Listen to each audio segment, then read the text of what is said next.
अजगर करे न चाकरी, पंछी करे न काम, दास मलूका कहे गए सबके दाता राम। अजगर करे न चाकरी, पंछी करे न काम, दास मलूका कहे गए सबके दाता राम। बोलिए वृंदावन बांके बिहारी लाल की जय, राधा रानी सरकार की जय, यमुने महारानी की जय, गोपेश्वर भगवान की जय। धर्म की अधर्म का, प्राणियों में विश्व का, गौ माता की, भारत माता की, सत्य सनातन धर्म की, अपने अपने माता पिता की, अपने अपने सदगुरुदेव भगवान की जय जय श्री राधे, जय जय श्री राधे, जय जय श्री राधे श्याम। आइए मन वाणी पवित्र करने के लिए हरि नाम संकीर्तन, तत्पश्चात कथा में प्रवेश।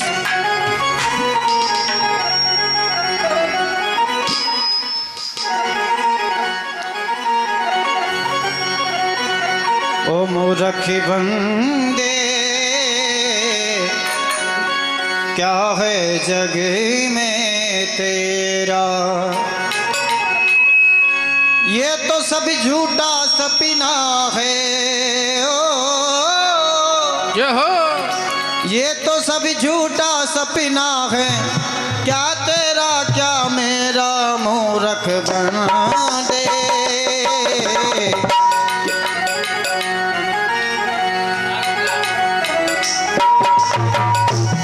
मूर्ख बंदे क्या है जग में तेरा, ओ मूर्ख बंदे क्या है जग में तेरा।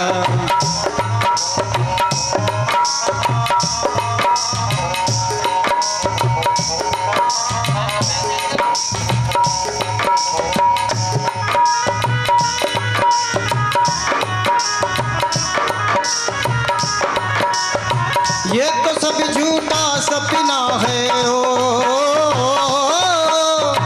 ये तो सब झूठा सपना है, क्या तेरा क्या मेरा मूर्ख बंदे। क्या है जग में तेरा, ओ मूर्ख बंदे क्या है जग में तेरा। कीबोर्ड की आवाज खोलो, कीबोर्ड की आवाज।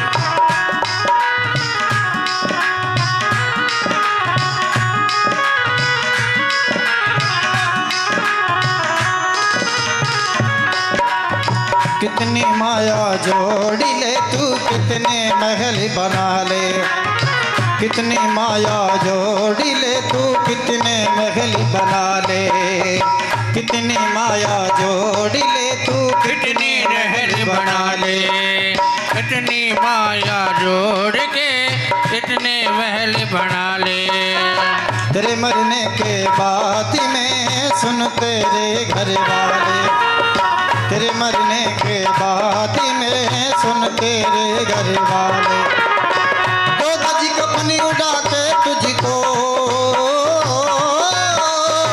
दो गज कफनी उड़ा कर तुझको छीन ले तेरा डेरा मूर्ख बंदे। क्या है जग में तेरा, ओ मूर्ख बंदे क्या है जग में तेरा।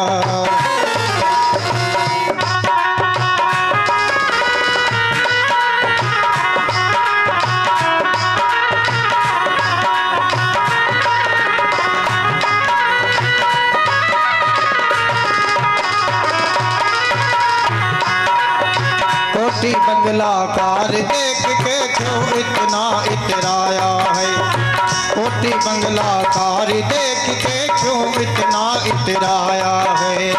पत्नी और बच्चों के बीच तू भूला नहीं समाया है।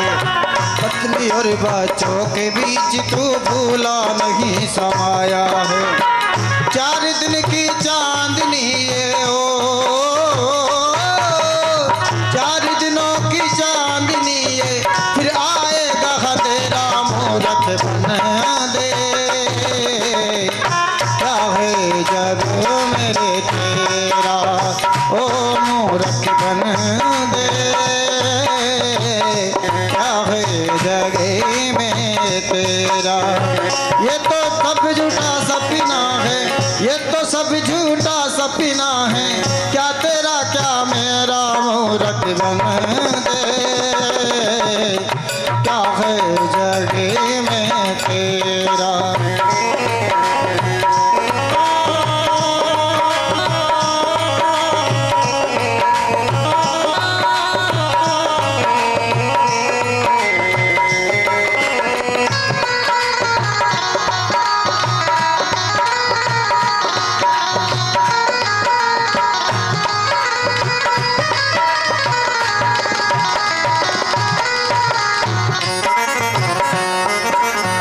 मूर्ख अपने मुक्ति का तू जल्दी कर उपाय।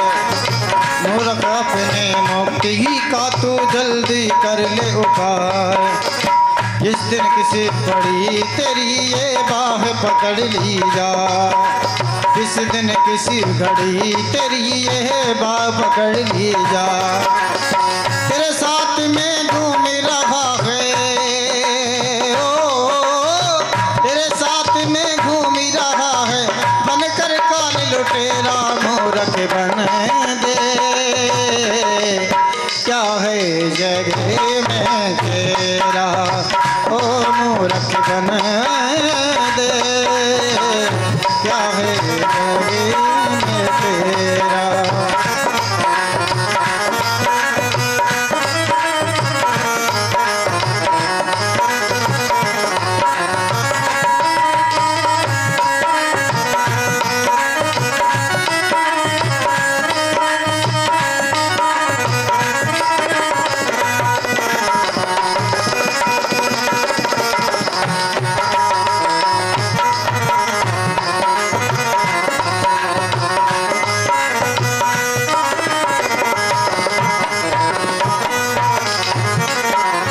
पाप कमाया तूने बहुत अभी थोड़ा पुण्य कमा ले।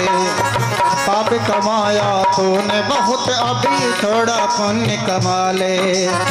थोड़ा पुण्य कमा ले।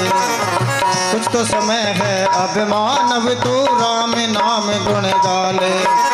कुछ तो समय है अब मानव तू राम नाम गुण गाले। राम नाम से मिट जाएगा राम नाम से मिट जाएगा जन्म जन्म का फेरा मूरख बन दे। क्या है जगी में तेरा ओ मूरख बन दे। क्या है जगी में तेरा। क्या है जगी में तेरा। क्या है जगी में तेरा।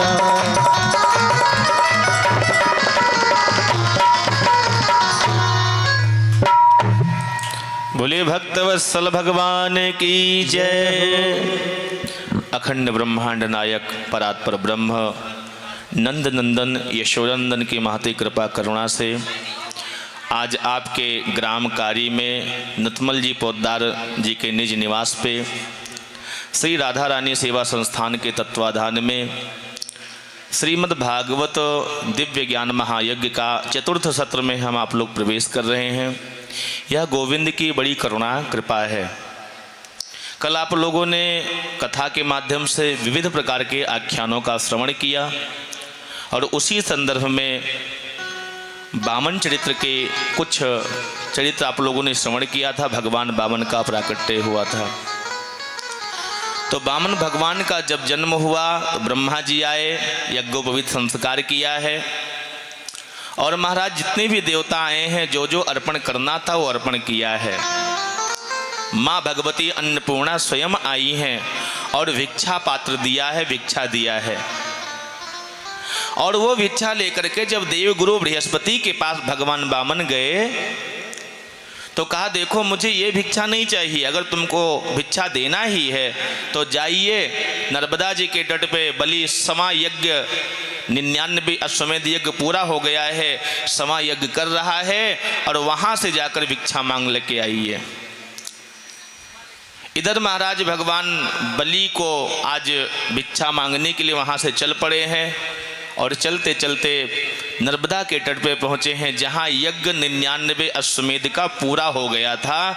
समय यज्ञ का दीक्षा लेने के लिए जैसे बैठे थे उसी समय हमारे भगवान पहुंच गए और कहते हैं भिक्षाम देहि भवत भिक्षाम देहि राजन भिक्षाम देहि। हे राजन मुझे भिक्षा चाहिए।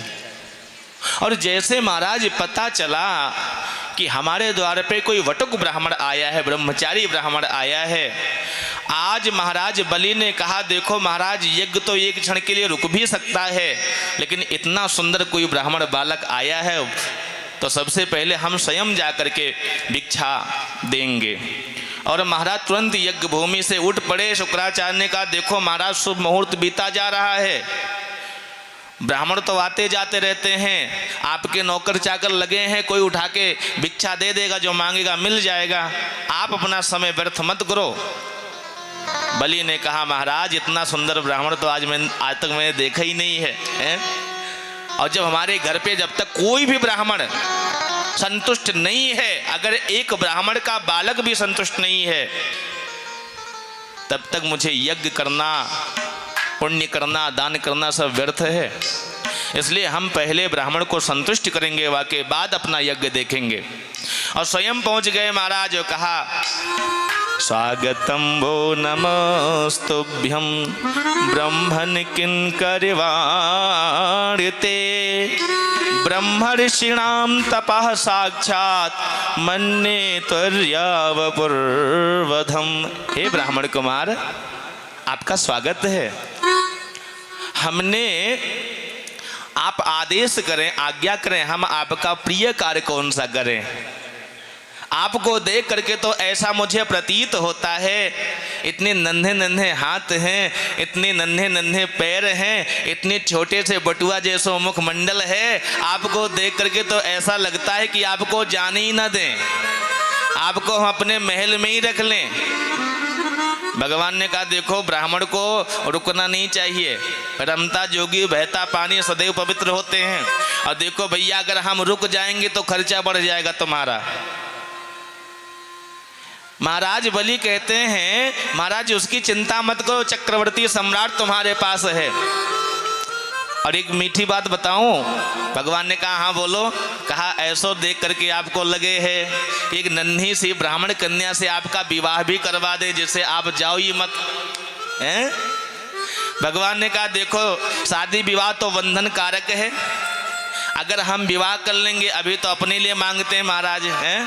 और जब विवाह हो जाएगा तो देवी जी के लिए भी मांगना पड़ेगा। और केवल भोजन का ही मामला हो तो चल जाए, लेकिन देवियों का खर्चा कुछ एक्स्ट्रा होता है महाराज। हाँ, लीपा पोती वाला खर्चा, फिर पता नहीं कौन कौन से गहने होते हैं महाराज। कलयुग में तो बहुत अच्छा है, क्योंकि कलयुग में तो महाराज आजकल वो चलता ही नहीं है, आजकल फटे पुराने का फैशन चल रहा है। हाँ, अभी मेट्रो में एक सूचना मैंने देखा कि पता नहीं कौन सी लड़की थी, वो नंगे जा रही थी, बिल्कुल कपड़ा पहना ही नहीं, वहाँ के ऊपर तो केस भी हो गया। मतलब ऐसा वस्त्र जो बिल्कुल मर्यादा से बिल्कुल अमर्यादित वस्त्र हैं, जो पहनना नहीं चाहिए। बिकनी में पता नहीं कौन सा कपड़ा पहना था, वो तो DMRC जो थी उन्होंने तुरंत केस किया, और उसके बाद में देखो केस कोर्ट जो फैसला दे है। अभिव्यक्ति का आज़ादी का मतलब ये नहीं है कि आप कुछ भी पहने, एक मर्यादित वस्त्र होते हैं। कपड़ा भी पहनो तो कम से कम सभ्य समाज जैसा दिखे कि हाँ हम सभ्य समाज में रह रहे हैं। ऐसा वस्त्र मत पहनो जो देख करके लोग, अब हमारे यहाँ गांव में तो महाराज कुत्ते नोच के बहा दें ऐसे लोगों को, हैं? हाँ, हमारे ब्रजमंडल में महाराज ऐसे फटे पुराने कपड़े पहन के चले जाओ ना तो कुत्ते पीछे लग जाएंगे। तो कम से कम कपड़ा तो ठीक ठाक पहनो है। कलयुग में तो महाराज बाबा फिर ठीक होते हैं, बलि महाराज को ज़्यादा दिक्कत नहीं पड़ती, लेकिन फिर भी माताओं का श्रृंगार ही शोभा है। श्रृंगार के बिना स्त्री शोभायमान नहीं होती हैं। तरह तरह के महाराज कहते हैं संसार में कुछ ऐसी चीजें हैं जिनको पर्दे में रखना चाहिए, छुपा के रखना चाहिए। वो कौन कौन सी चीजें हैं? कहते पहला है धन, भोजन, भजन और स्त्री। और तीसरा धन, चौथा धन। चार वस्तुओं को छुपा के रखना चाहिए। भोजन अगर आप बाहर करेंगे तो पता नहीं किसी की कैसी दृष्टि हो। लोग कहते हैं ना नजर लग गई, तो नजर ऐसे ही लगती है। आप भोजन कर रहे हैं, पता नहीं कि किसी को नजर में, मतलब उसने कहा बताओ कितना चकाचक बढ़िया खा रहा है? इतना उसने मन में सोच लिया तुम्हारा हो गया कांड। तो भोजन को छुपा के करना चाहिए।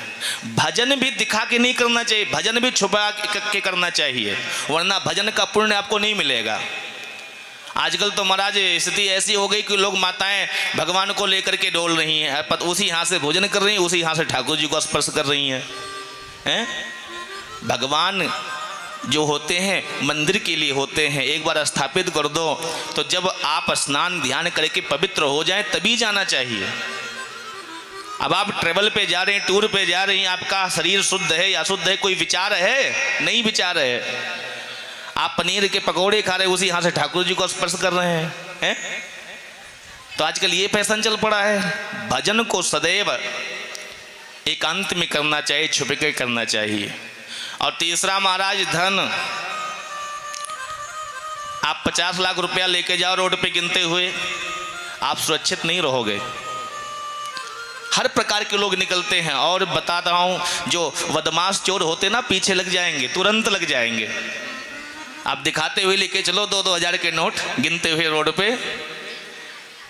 आ जाएंगे लोग, चोरी कर लेंगे, और ज़्यादा करोगे तो गोली भी मार देंगे। दिल्ली में बहुत सी ऐसी घटनाएं होती हैं, चैन की चोरी और पता नहीं कौन कौन सी चोरी होती हैं, इसीलिए होती हैं। धन को भी छुपा के रखना चाहिए। और तीसरा महाराज, चौथी कौन है? माताएं। माताओं को भी छुपा के रहना चाहिए, छुप कर रहना चाहिए। माताओं को भी मर्यादित वस्त्र पहनना चाहिए, उल्टे सीधे बेढंगे वस्त्र नहीं पहनना चाहिए। क्योंकि माताएं क्या हैं? कहते हैं माताएं हीरा है, हीरा। और हीरे की कीमत बहुत होती है। और पुरुष क्या है? कहते हैं पुरुष तो लोहा है, वो कहीं भी पड़े रहेंगे, उनको कोई नहीं पूछेगा। लेकिन माताओं के चरित्र पर एक बार उंगली दाग लग गया तो किसी काम की नहीं है। फिर हीरा भले ही कितना महंगा हो, लेकिन एक बार अगर उसमें हीरे में छेद हो जाए, थोड़ा सा भी छेद हो जाए, उस हीरे की वैल्यू खत्म हो जाती है, नथिंग हो जाती है, किसी काम का वो हीरा नहीं रहता है। तो माताएं तो हीरा हैं, लेकिन हीरा को इसीलिए उसको संभाल के रखना देखो, लोहा को तो कहीं पटक दो महाराज, लेकिन हीरे को बहुत तिजोरी में संभाल के रखा जाता है। थोड़ा भी हीरे पे महाराज खरोच आ गया तो उसकी वैल्यू खत्म हो गई। और लोहा में थोड़ा जंग भी लग जाएगा तो भी चल जाएगा, वो 100-200 रुपया सस्ता बिकेगा, लेकिन बिक जाएगा। तो कुछ चीज़ें हैं, कुछ ऐसी स्थान हैं, कुछ ऐसे वस्तु हैं जिनको छुपा के रखना चाहिए। लेकिन दुर्भाग्य है देश का, दुर्भाग्य है संस्कृति का, हमारे ये आजकल सब ओपन है ना। तो महाराज आजकल तो जानते ही हो सब चीज़ ओपन है, और इसीलिए क्राइम बढ़ता जा रहा है। और कलयुग कितना हाईटेक है। कलयुग कहते हैं जो पहले छुप छुप के होता था अब दिखा के हो रहा है। बड़े बड़े 5 स्टार होटल में महाराज बियर की बोतलें बिकती हैं। जो जमाना था कलयुग में, कहते हैं छुप करके गांव में कोई, आजकल सब छिपा के नहीं छपा के हो रहे हैं, इसीलिए घटनाएं बढ़ रहे हैं। और कलयुग यही है ऐसे ऐसे गंदे भद्दे पिक्चर मूवी बन रहे हैं जिसको देखने लायक नहीं होता, लेकिन उसको लोग देख रहे हैं। विकार उत्पन्न होता है हृदय में। आजकल ऐसे ऐसे सीरियल आ रहे हैं कि फैमिली में बैठ करके देख नहीं सकते आप। वो क्या है, कहते हैं गृहस्थी को बर्बाद करने का एक टेक्नोलॉजी है, तकनीकी है। और इन सबसे बहुत अच्छा हम मानते हैं कि जो साउथ इंडियन के पिक्चर हैं, क्या बोलते हैं, दक्षिण भारत के, उसमें सभ्यता झलकती है, संस्कार झलकता है उसमें। लेकिन इधर के जो पिक्चर हैं वो सब बर्बाद कर दिए देश को। तो महाराज भगवान कहते हैं कि देखो देवियों को रखने में खर्चा ज़्यादा बढ़ जाएगा, हैं? अब क्या करेंगे उसके लिए? तो कहा उसके लिए चिंता मत करो, अपने गुरुजी की छुट्टी कर देंगे, आपको ही गुरुजी बना लेंगे, शुक्राचार्य की छुट्टी हो जाएगी, हैं? और आपको ही गुरु बना लेंगे। जब आपको गुरु बना लेंगे तो चकाचक बढ़िया सैलरी मिलेगी, आपको मंथली मिलेगी पे आउट। और महाराज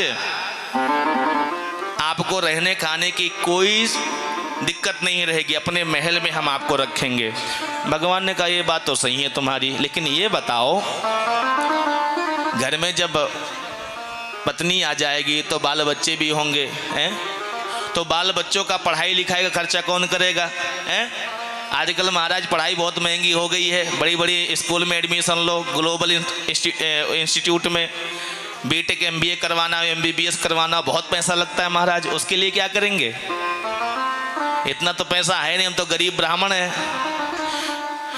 महाराज बलि ने कहा इसकी भी चिंता मत करो, हमारे परदादा ने दैत्यराज हिरण्यकश्यपु ने पहले से विश्वविद्यालय खोल रखा है और आपके बच्चे के लिए स्पेशल कोटा होगा। जिस कोर्स में पढ़ाई करना चाहे, जिस माध्यम में जिसमें पढ़ना चाहे, वहाँ में आपको एडमिशन फ्री हो जाएगा, पूरा खर्चा हमारा। भगवान ने कहा तुम्हारी बात ये भी चलो मैंने मान लिया, लेकिन ये बताओ उन बेटों में से कोई टपक गया, हैं? अगर कोई चला गया तो रोने वाला कहाँ से आएगा? बलि ने कहा महाराज ये काम तो आप ही को करना पड़ेगा, हैं? रोने धोने का काम थोड़े हम कुछ करेंगे। भाई चलो तुम्हारी व्यवस्था करवा देंगे, एडमिशन करवा देंगे, खर्चा दे देंगे, हैं? सारा कुछ कर देंगे, लेकिन रोने वाला काम कहाँ से हम करेंगे? रोना तो आपको ही पड़ेगा। भगवान ने कहा वो काम ही क्यों करो जिसमें रोना पड़े, हम तो अकेले ही ठीक हैं, हैं? हमको शादी विवाह नहीं करना है। और राजन देखो मोह और लोभ का कभी अंत नहीं है। लोभ और मोह जितना बढ़ाओगे उतना बढ़ेगा। कामनाएं वासनाओं का कोई अंत नहीं है। शरीर नष्ट हो जाता है लेकिन कामनाएं नष्ट नहीं होती हैं, मोह नष्ट नहीं होता है, तृष्णा नष्ट नहीं होता है, इसका कोई अंत नहीं है। इसलिए साधक को चाहिए कि संयम बरते और संयम के द्वारा जीवन का आनंद ले। हे राजन अगर तुम कुछ देना ही चाहते हो, वैसे मेरी इच्छा नहीं है, अगर आपकी इच्छा है देना चाहते हो तो पदानी त्रीणि दैतेन्द्र सम्मितानि पदा मम, सम्मितानि पदा मम। हे राजन अगर तुम कुछ देना ही चाहते हो तो मैं अपने पैर से, किसी और के पैर से नहीं, अपने डग से 3 डग जमीन दान लेना चाहता हूं। बलि तो जोर जोर से हंसने लगा, कहा महाराज आप ज्ञान में तो बहुत विद्वान हैं, बड़े बड़े विद्वान भी आपके आगे फेल हैं, लेकिन मांगते समय आपकी बुद्धि छोटी हो गई है। अरे नन्हे नन्हे पैर हैं, 52 अंगुल के शरीर है, और वहाँ में तुम 3 डग मांग करके क्या कर लोगे? आज तुम आए हो कहाँ पता नहीं आपको, चक्रवर्ती सम्राट हूँ। इतना मांग लो, इतना मांग लो कि फिर जिंदगी में कभी मांगना ना पड़े। और भगवान मन ही मन कह रहे तो पहले देकर तो दिखा, फिर मैं बताता हूँ तुझे। ये अभी 52 है, बाद में देखो क्या करता हूँ मैं, तो एक बार संकल्प तो ले ले। तब तक महाराज शुक्राचार्य जी मन में सोचे, नन्हा सा बालक है, इतना ज्ञान इसके अंदर, मेरे महाराज को इतने देर तक ये अपने बात के जालों में फंसाया है, इसका मतलब कि कोई ये साधारण ब्राह्मण का बालक नहीं है। जरा देखो ध्यान से ये है कौन। और जैसे शुक्राचार्य ने आंख बंद किया, ओहो, अरे ये 52 नहीं है, ये 53 भी नहीं है, ये पूरे के पूरे 54 है। तुरंत पहुंच गए शुक्राचार्य, बलि के पास। क्या करने जा रहे हो महाराज? कहा ये तो ब्राह्मण बालक है, हम दान कर। अरे कुछ दान वान मत करो, ये ना 52 है ना 53 है, पूरे 54 है। ये भगवान विष्णु है, नारायण है। एक पग से सारी धरती माप लेगा, दूसरे पग से सारा आकाश माप लेगा, तीसरा पग तुमको देने के लिए कुछ बचेगा ही नहीं।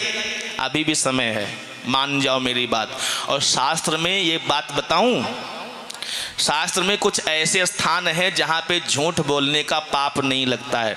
सुन लो, नोट करके रख लो, ये बहुत काम में आएगा है। कहाँ कहाँ पे झूठ बोलने का पाप नहीं लगता है, सुन लो। स्त्रीषु नरम विवाहे चा वृत्यर्थे प्राण संकटे गौ ब्रह्मण हिंसायाम नाव्रवीत सा जुगुप्सितम। अगर स्त्रियों से कोई बात छुपाना पड़े, माताओं से हैं, कोई सीक्रेट प्लान हो और छुपाना पड़े, तो माताओं से झूठ बोलकर काम चला लेना चाहिए, पाप नहीं पड़ता है।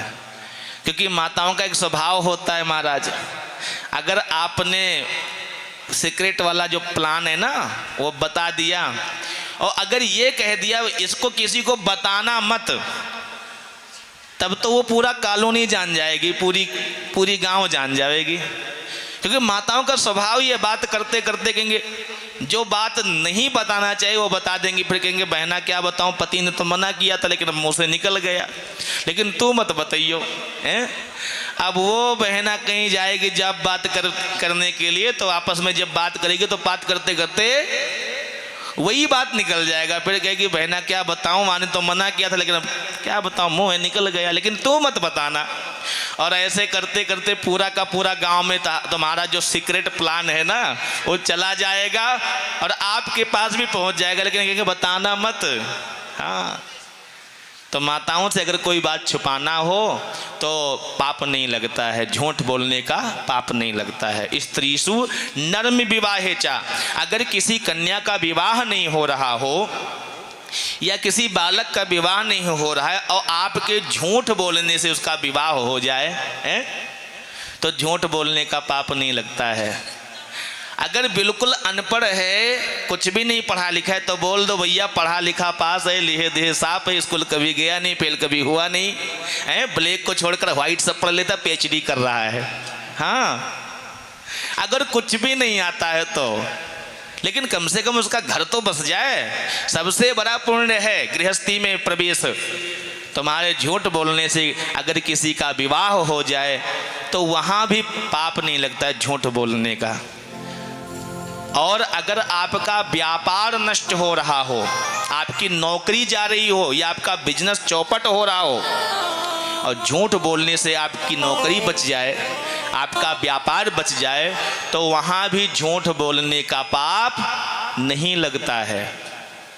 वृत्यर्थे प्राण संकटे, अगर तुम्हारे प्राणों पे संकट आ जाए और तुम्हारे झूठ बोलने से तुम्हारे जीवन बच जाए, तुम बच जाओ, प्राणों की रक्षा हो जाए, तो वहाँ भी झूठ बोलने का पाप नहीं लगता है।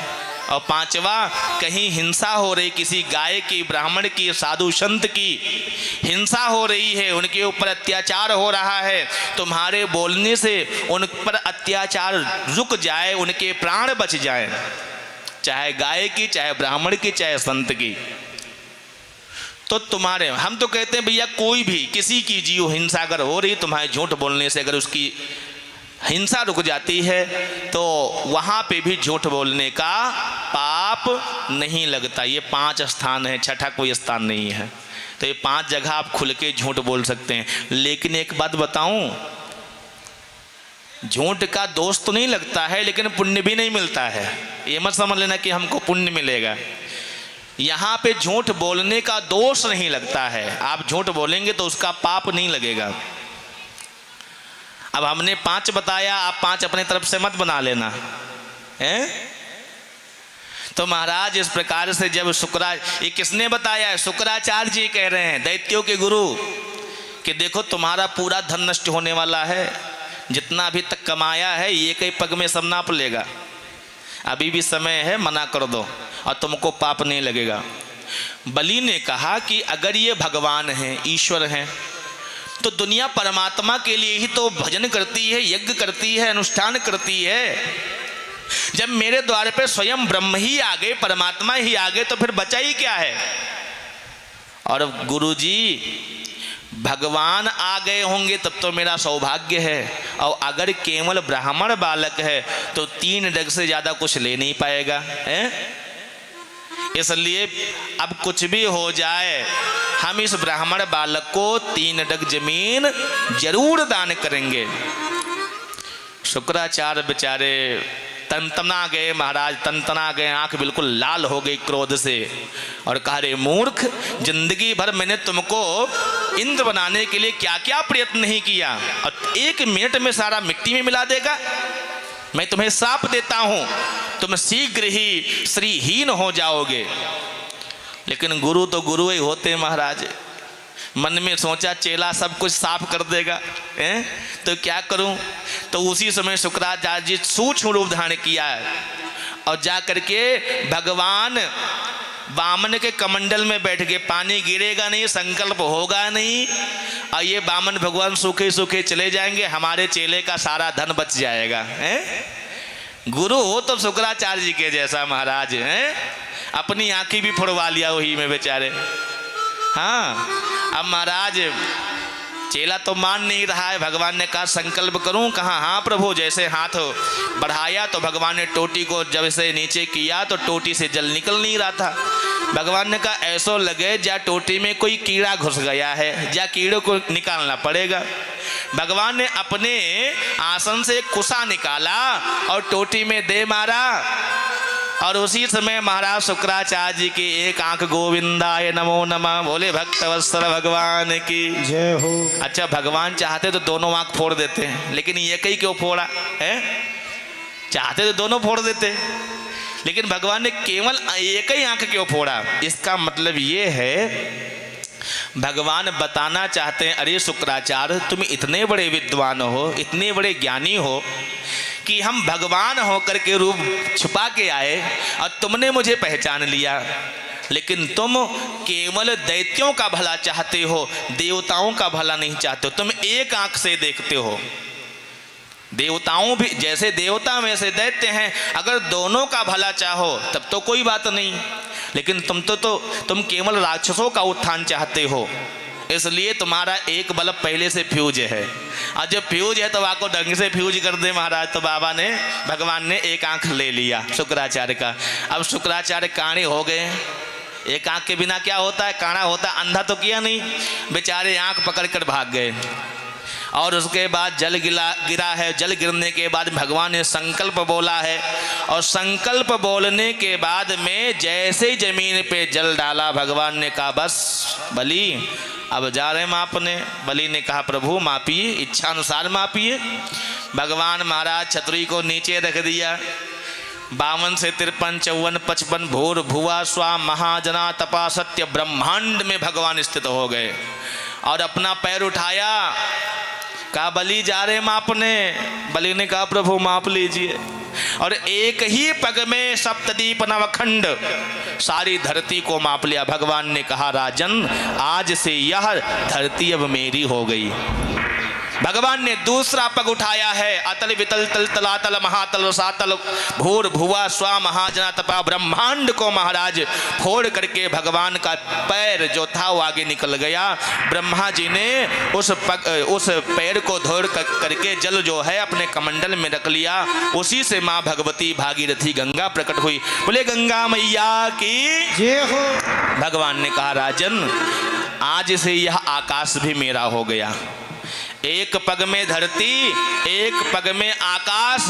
अब बताओ तीसरा पग कहाँ रखें? क्योंकि तुमने वचन क्या लिया है? तुमने मुझे 3 पग जमीन दान करने के लिए बोला है। दोनों पग में सारा कुछ हो गया, तीसरा पग कहाँ रखूं? उसी समय भगवान ने वरुण पास में बलि को बांध लिया है। आज महाराज जितने भी राक्षस के दिव्य लोग हैं वो आकर के बड़े प्रसन्न हो गए। भक्तराज प्रहलाद भी आ गए और कहा धन्य है मेरा पोता है, जो परमात्मा श्रीमन नारायण को प्रसन्न कर रहा है, संतुष्टि कर लिया, इससे बड़ा सौभाग्यशाली और कौन हो सकता है। महाराज जब वरुण पास में बांध लिया है, एक बहुत प्यारी बात कहा है। कौन कहा है? बलि ने कहा महाराज ये बताइए, दानी बड़ा होता है या दान की हुई वस्तु बड़ी होती है? भगवान ने कहा दानी बड़ा होता है। तो कहा प्रभु आपने तो मेरी पूरी संपत्ति को 2 पग में मापा है, अभी तो हम तो बैठे ही हैं, इसलिए हे ठाकुर अपना ये जो तीसरा चरण है वो मेरे सिर पे रख दो, मेरे सिर पे गोविंद रख लो। और भगवान जैसे वाक्य सर पे रखा है उसी समय भगवान अतल वितल तल तलातल महातल रसातल पाताल लेके चले गए। बोले भक्त वत्सल भगवान की जय। हो मेरे सिर पे रख दो ठाकुर, क्या रख दे? हाथ रख दे। हो मेरे सिर पे रख दो कान्हा अपने ये दोनों हाथ, अरे देना हो तो दीजिए जन्म जन्म का साथ, देना हो तो दीजिए जन्म जन्म का साथ। मेरे सिर पे रख दो बाबा, मेरे सिर पे रख दो कान्हा अपने ये दोनों हाथ, देना हो तो दीजिए जन्म जन्म का साथ, और देना हो तो दीजिए जन्म जन्म का साथ। हरि बोल।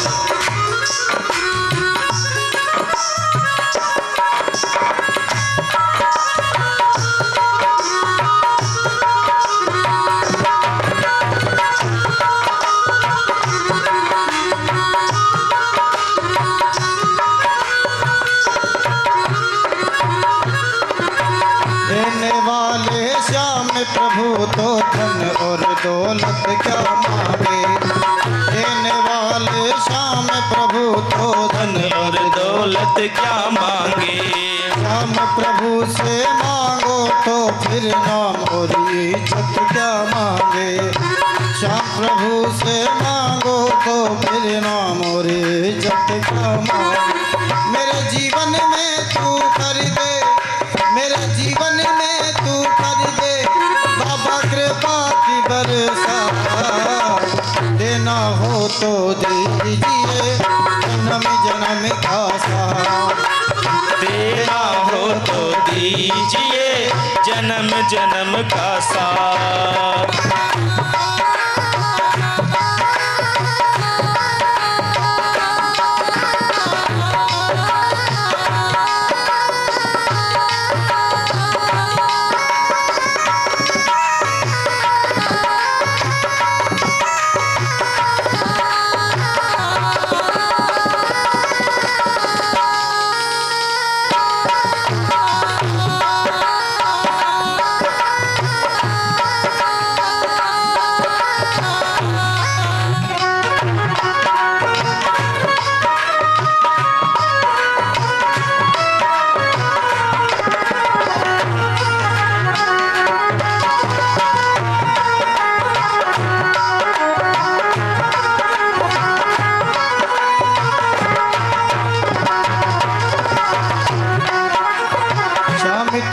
चरणों की धूल तो धन दौलत से मैली है, श्याम तेरे चरणों की धूल तो दौलत से मैली है। एक नजर कृपा की बाबा नाम इज्जत से महंगी है, एक नजर कृपा की बाबा नाम इज्जत से। मेरे दिल की तमन्ना यही, मेरे दिल की तमन्ना यही, करूँ सेवा तेरी दिन रात, देना हो तो दीजिए जन्म जन्म का देना हो तो दीजिए जन्म जन्म का साथ। मेरे सर पर ही रख दो बाबा, मेरे सर पर ही रख दो बाबा, अपने ये दोनों हाथ देना हो तो दीजिए जन्म जन्म का साथ। देना हो तो दीजिए जन्म जन्म का साथ।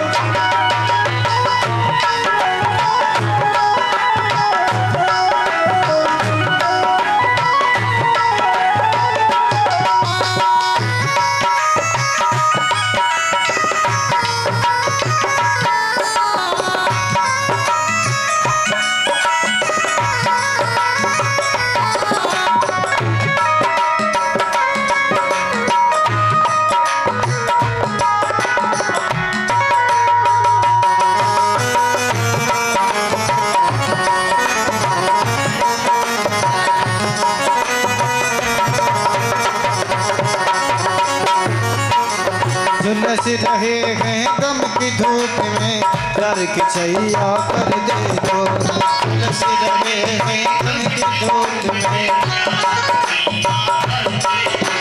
बिन माझी के नाम चले ना, अब पतवार पकड़ ले तो। बिन माझी के मेरा रास्ता रोशन कर दे, मेरा रास्ता रोशन कर दे छाई अंधियारी रात, देना हो तो दीजिए जन्म जन्म का साथ। देना हो तो दीजिए जन्म जन्म का साथ।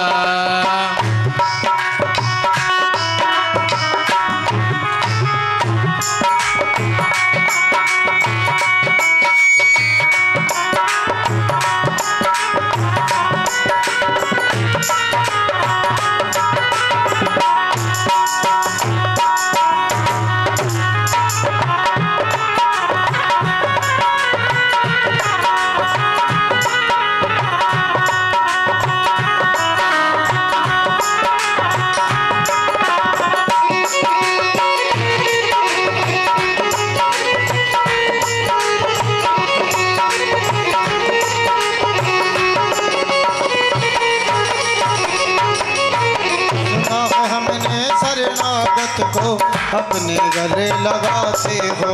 सुना है हमने शरणागत को अपने गले लगा दे हो। ऐसा हमने क्या मांगा जो देने से घबराते हो। ऐसा हमने क्या मांगा जो देने में घबराते हो। चाहे जैसे रख बनवा, चाहे जैसे रख बनवारी, चाहे जैसे रख बनवारी, बस होती रखे मुलाकात। देना हो तो दीजिए जन्म जन्म का साथ। देना हो तो दीजिए जन्म जन्म का साथ। मेरे सर पर ही रख दो बाबा, मेरे सर पर रख दो बाबा, अपने ये दोनों हाथ। देना हो तो दीजिए जन्म जन्म का साथ। देना हो तो दीजिए जन्म जन्म का साथ। देना हो तो दीजिए जन्म जन्म का साथ। देना हो तो दीजिए जन्म जन्म का साथ। देना हो तो दीजिए, देना हो तो दीजिए,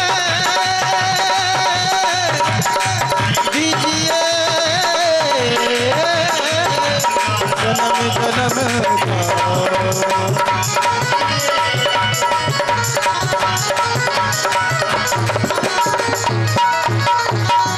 बोले भक्त वत्सल भगवान की जय हो। जय हो।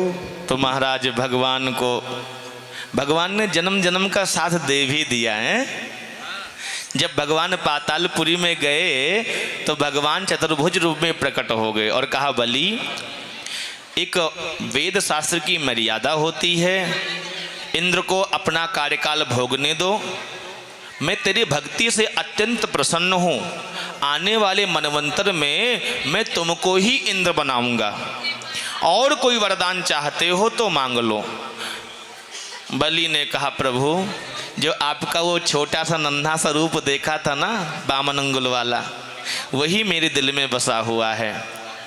इसलिए मेरी इच्छा तो ये है कि वही रूप धारण करके आप हमारे यहाँ से जाओ ही मत, उसी रूप में जहाँ से मैं निकलूं, जिधर से निकलूं, आपका वहीं दर्शन हो। वही मोहनी मूर्ति जो है, नन्हा सा रूप जो था, उसी रूप में आप मुझे दर्शन देते रहो।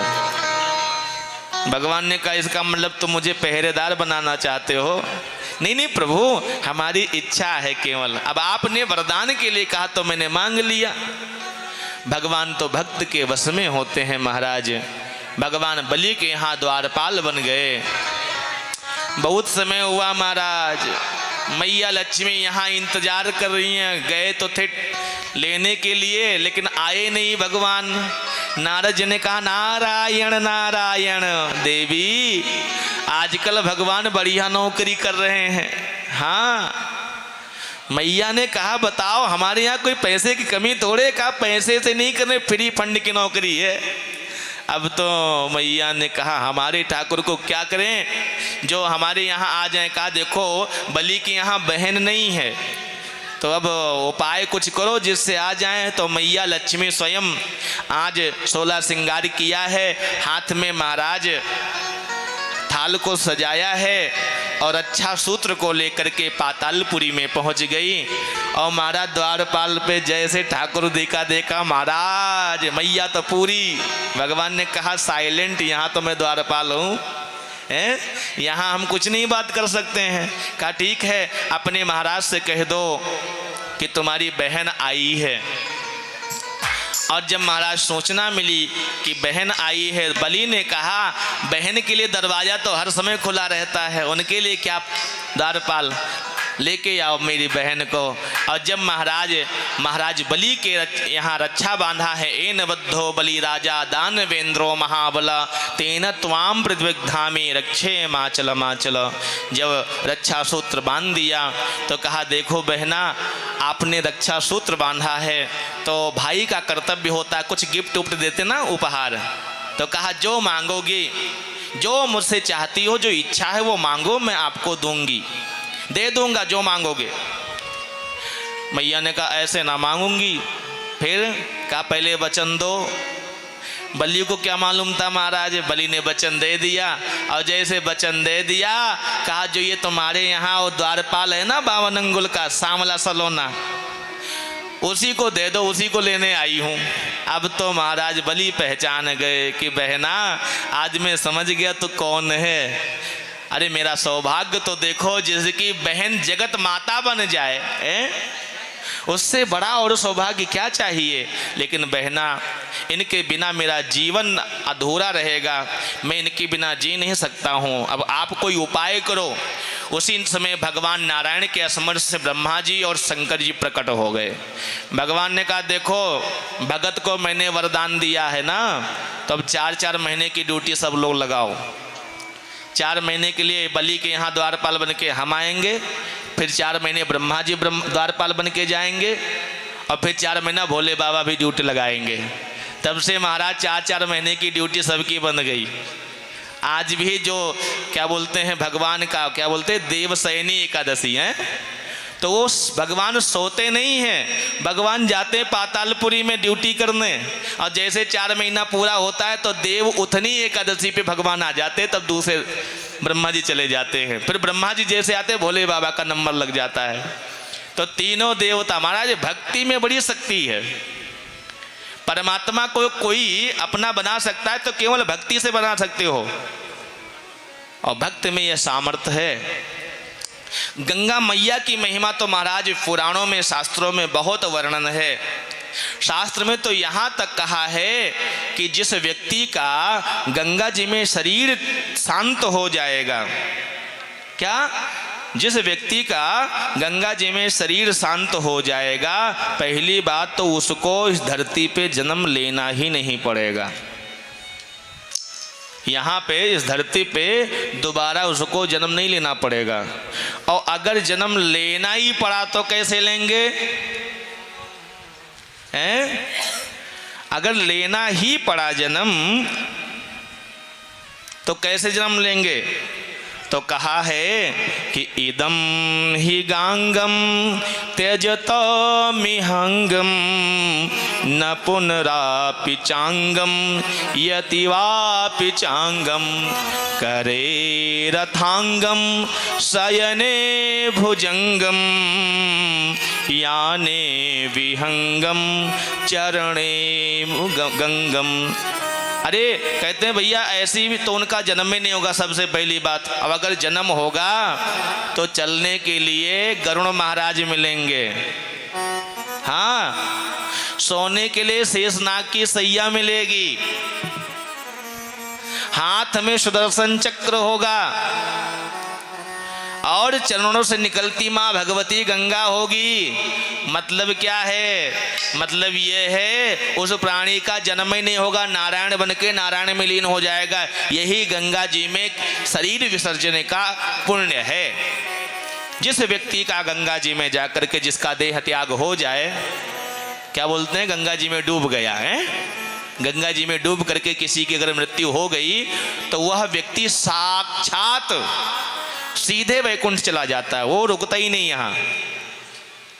अब ऐसा हमने बता दो जाए कि गंगा जी में डुबकी मत लगा लियो हैं कि महाराज जी ने कहा गंगा जी का पानी कभी भी जाओ शीतल जल ही मिलेगा, ठंडी जल मिलेगा।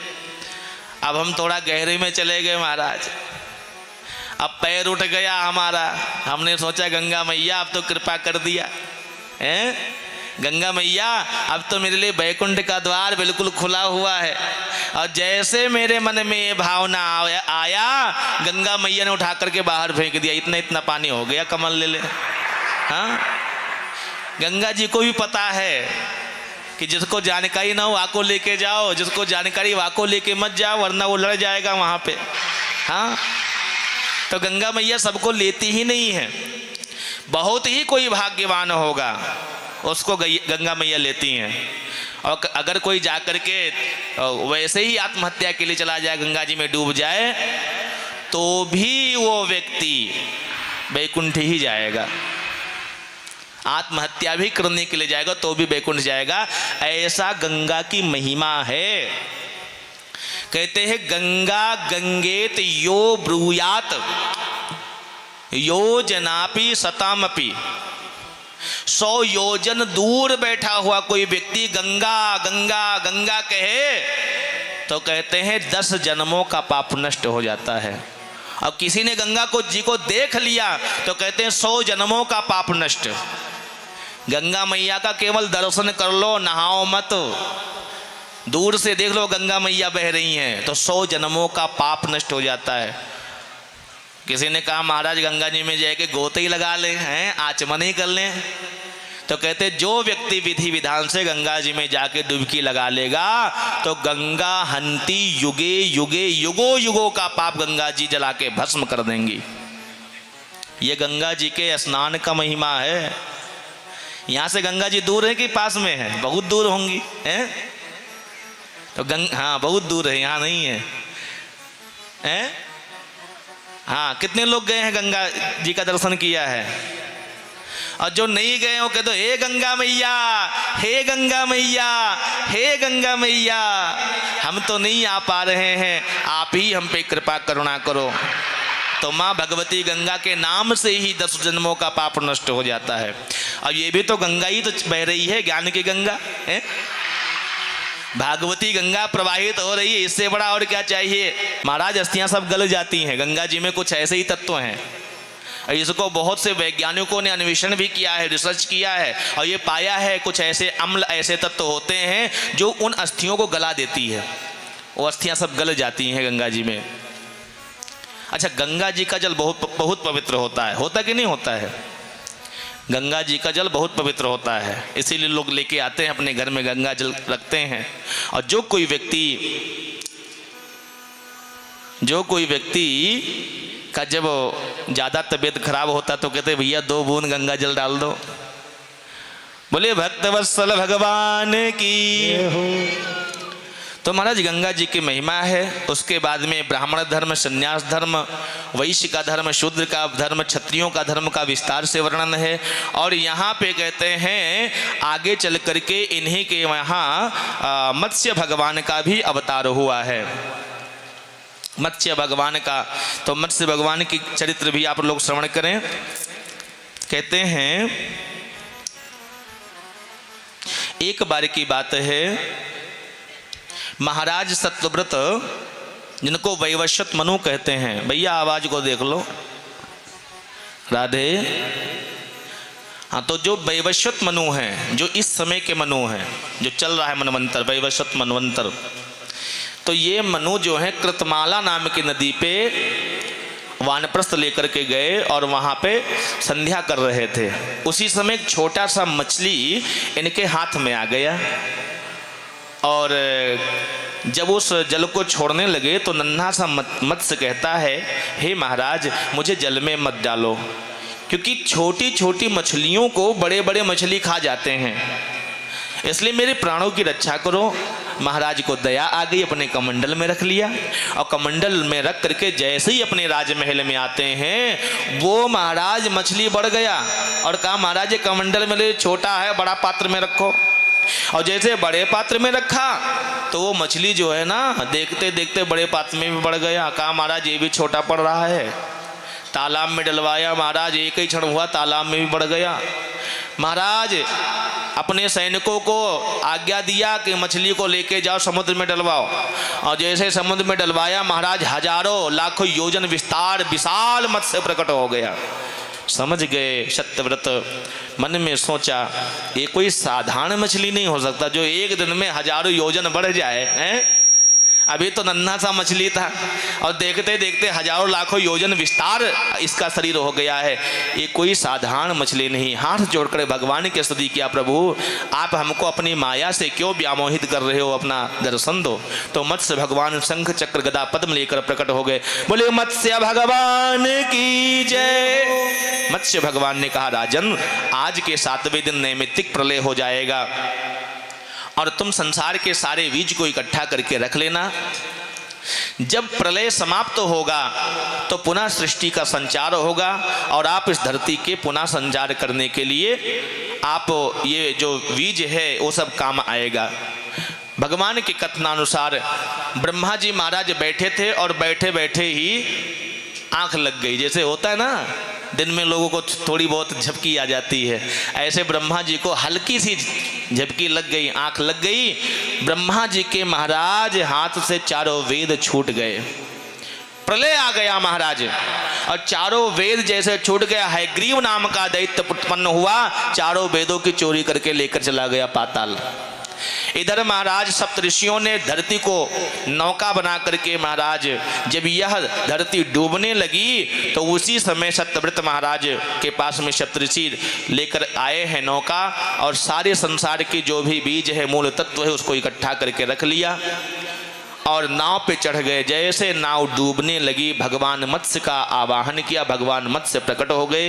वासुकी नाग जो है महाराज उसको जोड़ लिया है, रस्सी के रूप में बना लिया है, और प्रलय पर्यंत भगवान ब्रह्म तत्व का उपदेश दे रहे हैं महाराज सत्यव्रत को, जिसका विस्तार से वर्णन मत्स्य पुराण में है। इधर महाराज जो हयग्रीव नाम का दैत्य है, भगवान ने हयग्रीवावतार ग्रहण किया और हयग्रीव का अंत करके वेदों की रक्षा की। बोले हयग्रीव भगवान की जय हो। तो हयग्रीव भगवान ने वेदों की रक्षा किया है, ऐसी कथा आती है। अब आइए हम लोग 9वें स्कंद में प्रवेश करें। अभी तक क्या पढ़ा है आप लोगों ने? आपको मैंने पढ़ाई तो रहा हूँ है ना। अत्रा सर्गो विसर्गश्चा स्थानम पोषण ऊतया, ऊतया पढ़ा है आपने, मनवंतर पढ़ चुके हैं। अब ईशानो कथा में आएंगे। ये सब मनवंतर की कथाएं हैं, वैवस्वत मनु और चाक्षुष मनु, इन सबकी चरित्र आप लोगों ने पढ़ा है, श्रवण किया है। देखो हमारे यहाँ कितने प्रकार के युग हैं? 4 युग हैं। कितने? 4 युग। कौन कौन से युग हैं? सबसे पहले सतयुग, फिर त्रेता, फिर द्वापर, फिर कलयुग। सतयुग का परिमाण कितना है? सतयुग कितने लाख का है? कहते हैं 17 लाख का। उसको 3 से भाग कर दो, 12,96,000 वर्ष त्रेता हो जाएगा। उसको महाराज फिर 2 से भाग कर दो, 8,64,000 कितना हो जाएगा? द्वापर युग का परिमाण है। और उसको फिर 2 से डिवाइड कर दो, 4,32,000 है। तो 4,32,000 कलयुग का आयु है। 4,32,000 कलयुग का आयु है, 8,64,000 द्वापर युग का आयु है और 12,96,000 त्रेता युग का आयु है और 17,28,000 वर्ष सतयुग का आयु है। कलयुग में मनुष्य की आयु 100 वर्ष का निर्धारित किया गया है, 100 वर्ष के होते हैं। त्रेता युग में मनुष्य की आयु 1000 वर्ष की होती है। द्वापर युग में, सॉरी, द्वापर युग में मनुष्य की आयु 1000 वर्ष की होती है। त्रेता में मनुष्य के आयु में वो 1000 में 1 शून्य और बढ़ जाता है, 10,000 वर्ष की आयु होती है। और सतयुग में उस 10,000 में भी 1 शून्य बढ़ जाता है, मनुष्य की आयु 1,00,000 वर्ष की होती है। तो 1 शून्य हटाते जाओ तो युग का परिवर्तन होता जाता है। जैसे कल सतयुग में मनुष्य 1,00,000 का, 1 शून्य हट गया तो त्रेता आ गया, फिर 1 शून्य हट गया द्वापर आ गया, फिर 1 शून्य हट गया तो कलयुग आ गया, और फिर 1 शून्य हट गया तो क्या आ गया? युगांत आ गया, कहते हैं संगम युग। तो जब कलयुग नष्ट होगा, कलयुग का अंतिम समय आएगा, तब मनुष्य की आयु मात्र 10 वर्ष की रह जाएगी। वही गिने चुने कोई पहुंच जाएगा 11-12 वर्ष की, तो बात अलग है। और जो कोई 12 वर्ष जी जाएगा उस समय कहेगा मैं 12 साल का हूं। जैसे आजकल लोग कहते ना 95 हो गए, हमारे 98 हो गए भैया, 102 साल के हो गए हैं। तब उस समय कोई 11 वर्ष का 12 वर्ष का होगा, तब कहेगा कि देखो हम 12 वर्ष के हैं। क्योंकि मनुष्य की आयु ही 10 वर्ष की रहेगी। 2.5 साल में तो महाराज बच्चों का विवाह हो जाएगा, और 7 वर्ष की कन्या नहीं, 7 वर्ष की स्त्री के गर्भ से भगवान का अवतार होगा, कल्कि भगवान का। उस समय वर्णाश्रम व्यवस्था नष्ट हो जाएगी। भगवान परशुराम स्वयं प्रकट होकर के कल्कि भगवान को शिक्षा दीक्षा देंगे। विल्वकेश्वर महादेव अपना खड्ग चंद्रहास देंगे। शीघ्रगामी सुख मिलेगा भगवान को, जो सर्वशास्त्रज्ञ होगा, सब कुछ जानने वाला होगा, वो तोता रहेगा भगवान कल्कि के पास में। और वायु जैसा वेगवान भगवान को अस्त्र मिलेगा, घोड़ा मिलेगा, उसी पे भगवान बैठ करके दोनों हाथ में तलवार ले करके, और सबसे पहले भगवान आक्रमण चाइना पे करेंगे, हैं? और चाइना का नामो निशान मिटा देंगे, ऐसा लिखा है कल्कि पुराण में। क्योंकि चाइना ही कलयुग है, ऐसा समझना चाहिए। अब भैया जो पुराण में लिखा है वो हम बता रहे हैं, कोई गलत मत मानना। क्योंकि जितनी बीमारियां हैं सब उत्पन्न कौन करता है? चाइना ही कर रहा है। और वहां से विजय अभियान शुरू करते करते पूरी धरती पे महाराज भगवान सनातन धर्म का झंडा फहराएंगे। शूर वंश के राजा और चंद्र वंश के राजा जो तपस्या कर रहे हैं कलाप ग्राम में, वो पुनः प्रकट हो जाएंगे और उनको राज सिंहासन भगवान देंगे। ऐसी कथा सतयुग की जो कल्कि पुराण है उसमें लिखा है। भगवान 14,000 वर्षों तक इस धरती पे शासन करेंगे, फिर भगवान वैष्णवी के साथ विवाह करके सशरीर वैकुंठ चले जाएंगे, ऐसी कथा आती है। और बिना प्रलय हुए, बिना प्रलय आए इस धरती पे सतयुग लग जाएगा, प्रलय नहीं आएगा। इसलिए चिंता मत करना कि धरती नष्ट हो जाएगी, धरती नष्ट नहीं होगी, धरती ऐसे रहेगी, प्रलय नहीं होगा, बिना प्रलय सतयुग लग जाएगा। अच्छा, जब ये चारों युग महाराज एक बार बीत जाता है, कलयुग, सतयुग, त्रेता, द्वापर, तब चतुर्युगी होता है, एक चतुर्युगी। और ऐसे जब 71 बार बीतता है, कितना? 71 बार, 71 बार, तब कहते हैं इंद्र का आयु पूरा होता है, मतलब एक मनु मतलब एक इंद्र, जितनी आयु एक मनु की है उतनी ही आयु एक इंद्र की है, और इंद्र की आयु 100 वर्ष की है। तो मनुष्य का आयु जो 1 वर्ष का होता है, इंद्र की आयु 1 दिन होती है, मतलब देवताओं की आयु 1 दिन की होती है। इसीलिए जैसे 6 महीना को क्या कहते हैं उत्तरायण, फिर क्या कहते हैं दक्षिणायण है। तो देवताओं का 6 महीना रात होता है, 6 महीना दिन होता है। हमारा 1 साल, देवताओं का 1 दिन। हमारा 12 साल, देवताओं का 12 दिन है। इतनी लंबी देवताओं की आयु होती है, दीर्घायु होते हैं। और जब इंद्र महाराज चले जाते हैं, 100 वर्ष पूरा हो जाता है, और 1 नहीं 2 नहीं 14 बार इंद्र मरते बिगड़ते हैं। मतलब 14 इंद्र जब नष्ट हो जाते हैं तो ब्रह्मा जी का 1 दिन होता है, और इतनी बड़ी रात है, मतलब ब्रह्मा जी के दिन रात मिला करके 28 इंद्र नष्ट हो जाते हैं। और जब वो ब्रह्मा का 100 वर्ष पूरा होता है, उन ब्रह्मा का जिनके 1 दिन में 14 इंद्र जाते आते हैं, जब उन ब्रह्मा का 100 वर्ष पूरा हो जाता है, तब भगवान श्रीमन नारायण पलक झपकते हैं। मतलब नारायण ने जितना पलक झपका उतने ब्रह्मा गए हैं। ये काल का परिमाण है। वैसे भगवान कालातीत हैं, काल भगवान के अधीन है, भगवान काल के अधीन नहीं है। हम तो केवल आयु की गणना के अनुसार बता रहे हैं। तो इस प्रकार से आयु का परिमाण है। इस समय ब्रह्मा जी का 50 वर्ष पूरा हो गया है, 51वें वर्ष में पहुंच गए हैं। जब पहला ब्रह्मा जी का दिन था, जब ब्रह्मा जी ने जन्म लिया था, पैदा हुए थे ब्रह्मा जी, तो उस समय ब्रह्मकल्प चल रहा था। ब्रह्मकल्प में ब्रह्मा जी का जन्म हुआ था।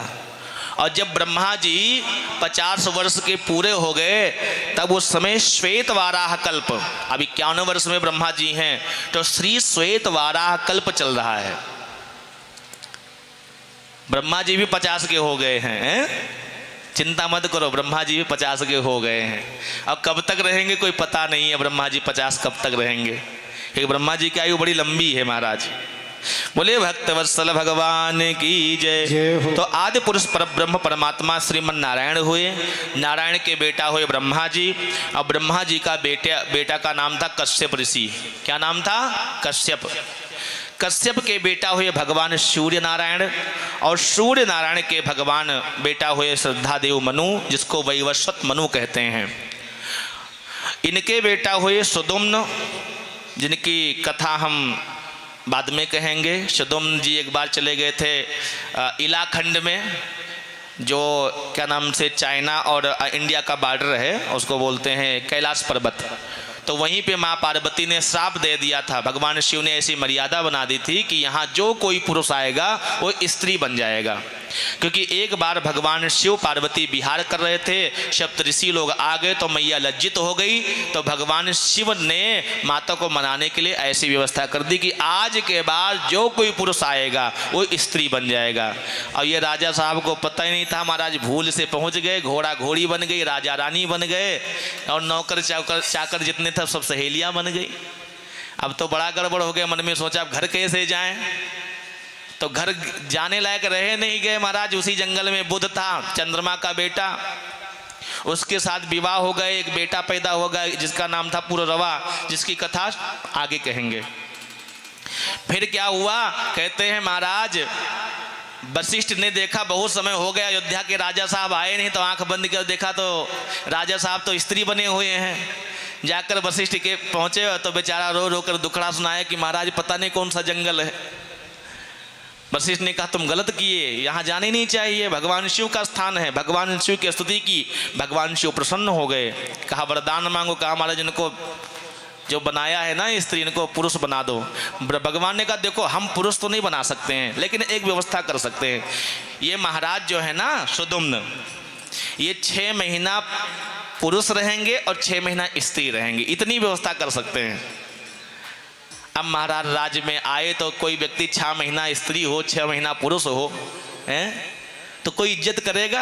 राजा का इज्जत नहीं होता है, सम्मान ही बंद हो गया महाराज करना। बताओ, ये आधा स्त्री आधा पुरुष है। फिर महाराज माँ भगवती पराम्बा की स्तुति किया। जगत जननी माँ भगवती आदिशक्ति प्रकट हुई। श्रीमद् देवी भागवत का पारायण करवाया, कथा करवाया। तो जगत जननी माता पार्वती ही प्रकट होकर के कहा, आज के बाद जाओ तुम सदा के लिए पुरुष बन जाओ। तब से महाराज सुदुम्न पुरुष हो गए, वरना बेचारे गड़बड़ जगह फंस गए थे। हैं, तब से कोई जाता ही नहीं है। आज भी कोई कैलाश पर्वत पे जाने का प्रयास किया ही नहीं, और जो चढ़ने का प्रयास किया वो लौट के आया नहीं, क्योंकि कैलाश पर्वत में आज भी भगवान शिव का स्थान है, आज भी वहाँ भगवान शिव हैं। कितने लोग हैं जो मणिमहेश गए हैं? कोई गया मणिमहेश? हिमाचल प्रदेश के कुल्लू डिस्ट्रिक्ट पड़ता है, तो वहाँ पे लोग जब जाते हैं तो वहाँ से कैलाश पर्वत दिखाई देता है। तो ऐसे कहते हैं वो बादल का वो झकोरा सा आता है, तो उस कैलाश पर्वत पे कभी ओम लिख जाता है, कभी गणेश जी का चित्र बन जाता है, कभी मणि चमकती है। और मणि तो सुबह सुबह नित्य चमकती है, मणि निकलती है, पर वो मणि उस कैलाश पर्वत पे घूमती घूमती फिर अंतर्ध्यान हो जाती है। ये नित्य होता है। और आज तक माउंट एवरेस्ट पे खूब लोगों ने फतह किया है, हिमालय पे, लेकिन किसी ने आज तक कैलाश पर्वत पे चढ़ने का प्रयास ना किया, और जो किया वो असफल हो गया। अब कारण कुछ भी हो, लेकिन कैलाश पे कोई चढ़ा नहीं आज तक, और ना चढ़ पाएगा। तो क्यों कहते कैलाश में भगवान शिव हैं, भगवान शिव का वास है कैलाश पर्वत में, और आज भी भगवान शिव कैलाश में है, ऐसा हम लोग मानते हैं। इन्हीं के वंश में महाश्रद्धादेव मनु हुए, वैवस्वत मनु जिसे कहते हैं। इनके 10 बेटा हुए। सबसे बड़े बेटे का नाम शरियाती था। शरियाती की एक बेटी थी जिसका नाम था सुकन्या। एक बार महाराज उद्यान में घूमते हुए शरियाती टहल रहे थे, तो उसकी कन्या जो थी वो बाल स्वभाववश एक बाबी में जुगनू का जैसा प्रकाश आ रहा था, तो जाकर कांटा चुभो दिया। और जैसे कांटा चुभो दिया तो महाराज सभी सैनिकों का मलमूत्र बंद हो गया, निस्तेज हो गए। और जब पूछा तो लड़की जो थी वो डरते डरते बताया कि पिताजी मैंने यह अपराध किया है, गलती किया है। जाकर देखा बाबी में, तो बाबी में एक बाबा थे जिनका नाम था चमन ऋषि। उनके दोनों आंख फूट गया था, क्योंकि इस कन्या ने दोनों आंख फोड़ दिया था बाबा का। अब कहा देखो, आंख ही सबसे बड़ी वस्तु, अनमोल निधि होती है। जब मेरा आंख ही नहीं रहेगा तो मेरी जिंदगी व्यर्थ हो गई। इसलिए जिस दुष्टा ने यह अपराध किया है उसके साथ मेरा विवाह कर दो, अब वो जिंदगी भर मेरा सेवा करे, वरना तुम्हारा पूरा राज जलाकर भस्म कर दूंगा। राजा ने भय के कारण उस कन्या का विवाह महर्षि के साथ, चमन के साथ कर दिया। दोनों आंखों से अंधे हैं महाराज, उनकी सेवा करने लगे। एक बार अश्विनी कुमार आए, देवताओं के वैद्य अश्विनी कुमार हैं। जैसे हम लोग के यहाँ डॉक्टर होते ना दवाई करने वाले, ऐसे देवताओं के भी डॉक्टर हैं जिनका नाम अश्विनी कुमार है। वो आए और आज परीक्षा लिया है, और परीक्षा में महाराज सुकन्या उत्तीर्ण हो गई। तो कहा देखो, हम लोग देवताओं के वैद्य हैं, लेकिन देवता लोग कभी मुझे बराबर नहीं मानते हैं। अगर तुम्हारे पति हमको बराबर स्थान दिला दें, बराबर भोजन बराबर पंक्ति में बैठ करके करवाने का प्रतिज्ञा ले लें, तो आपके पति की दोनों आंख हम ले आएंगे। चमन ने कहा ठीक है। कहा केवल आंख ही नहीं, जवानी भी दे देंगे, क्योंकि आजकल दवाई में बड़ी शक्ति होती है महाराज। पता नहीं कैसे कैसे सर्जरी होती है, आयु होती है महाराज 85 साल की, दिखने में लगे 45 साल की। दवा का सब कमाल है महाराज। हाँ, जो बड़े बड़े हीरो हीरोइन होते हैं ना, वही करवाते हैं प्लास्टिक सर्जरी, पता नहीं क्या क्या करवाते हैं। तो दवाई जब यहाँ पे ऐसी स्थिति, तो वो तो देवता लोग हैं महाराज। तुरंत महाराज दिव्य सरोवर का निर्माण किया और चमन ऋषि से कहा इसी में डुबकी लगाओ। और जैसे चमन ऋषि अश्विनी कुमार ने डुबकी लगाया, तुरंत ही महाराज वो जो आंख चली गई थी वो आंख तो आई गई। जो महाराज बूढ़े थे जवान हो गए, एकदम चकाचक जवान हो गए। अब कहा देखो, हमने तो भाई अपना वादा निभाया है, तुमको भी निभाना पड़ेगा। और जब उनके पिता आए श्रीयाती तो बहुत लड़े, अपनी कन्या को कहा कि बेटी अरे कुलटा, अरे दुष्टा, तूने अपने पति को मार करके कोई जवान पुरुष का वर्ण कर लिया। कहा पिताजी ये भूल है आपकी, ये वही आपके गुरु हैं, ये चमन ऋषि है। तो कहा चमन ऋषि जवान कैसे हो गया? तो पूरी बात बताई कि ऐसी ऐसी हमारे साथ घटना हुई है। तो कहा ठीक है। जमाई को कहा आज्ञा करो क्या करें? तो कहा कि आप यज्ञ कराओ। तुरंत महाराज यज्ञ का आयोजन हुआ और सभी देवताओं को आहुति मिली और चमन ऋषि ने कहा अश्विनी कुमारभ्यो नमः स्वाहा। अब जैसे अश्विनी कुमार को आहुति लगी देवराज इंद्र कुपित हो गया। अरे मूर्ख चमन, तुझे वेद शास्त्र का ज्ञान नहीं है, ये हमसे नीच है, अंत्यज है और इसको हमारे बराबर अधिकार दे रहे हो, हमारे बराबर इसको औषधि से आहुति दे रहे हो। अभी मैं तुम्हें बताता हूँ। और तुरंत महाराज वज्र का प्रहार करना चाहा। तब तक अश्विनी कुमार ने कहा ओम हुम फट स्वाहा। तुरंत महाराज वो हाथ वज्र का जो था वह स्तंभित हो गया। दूसरा मंत्र मारा, उनका दूसरा हाथ स्तंभित हो गया।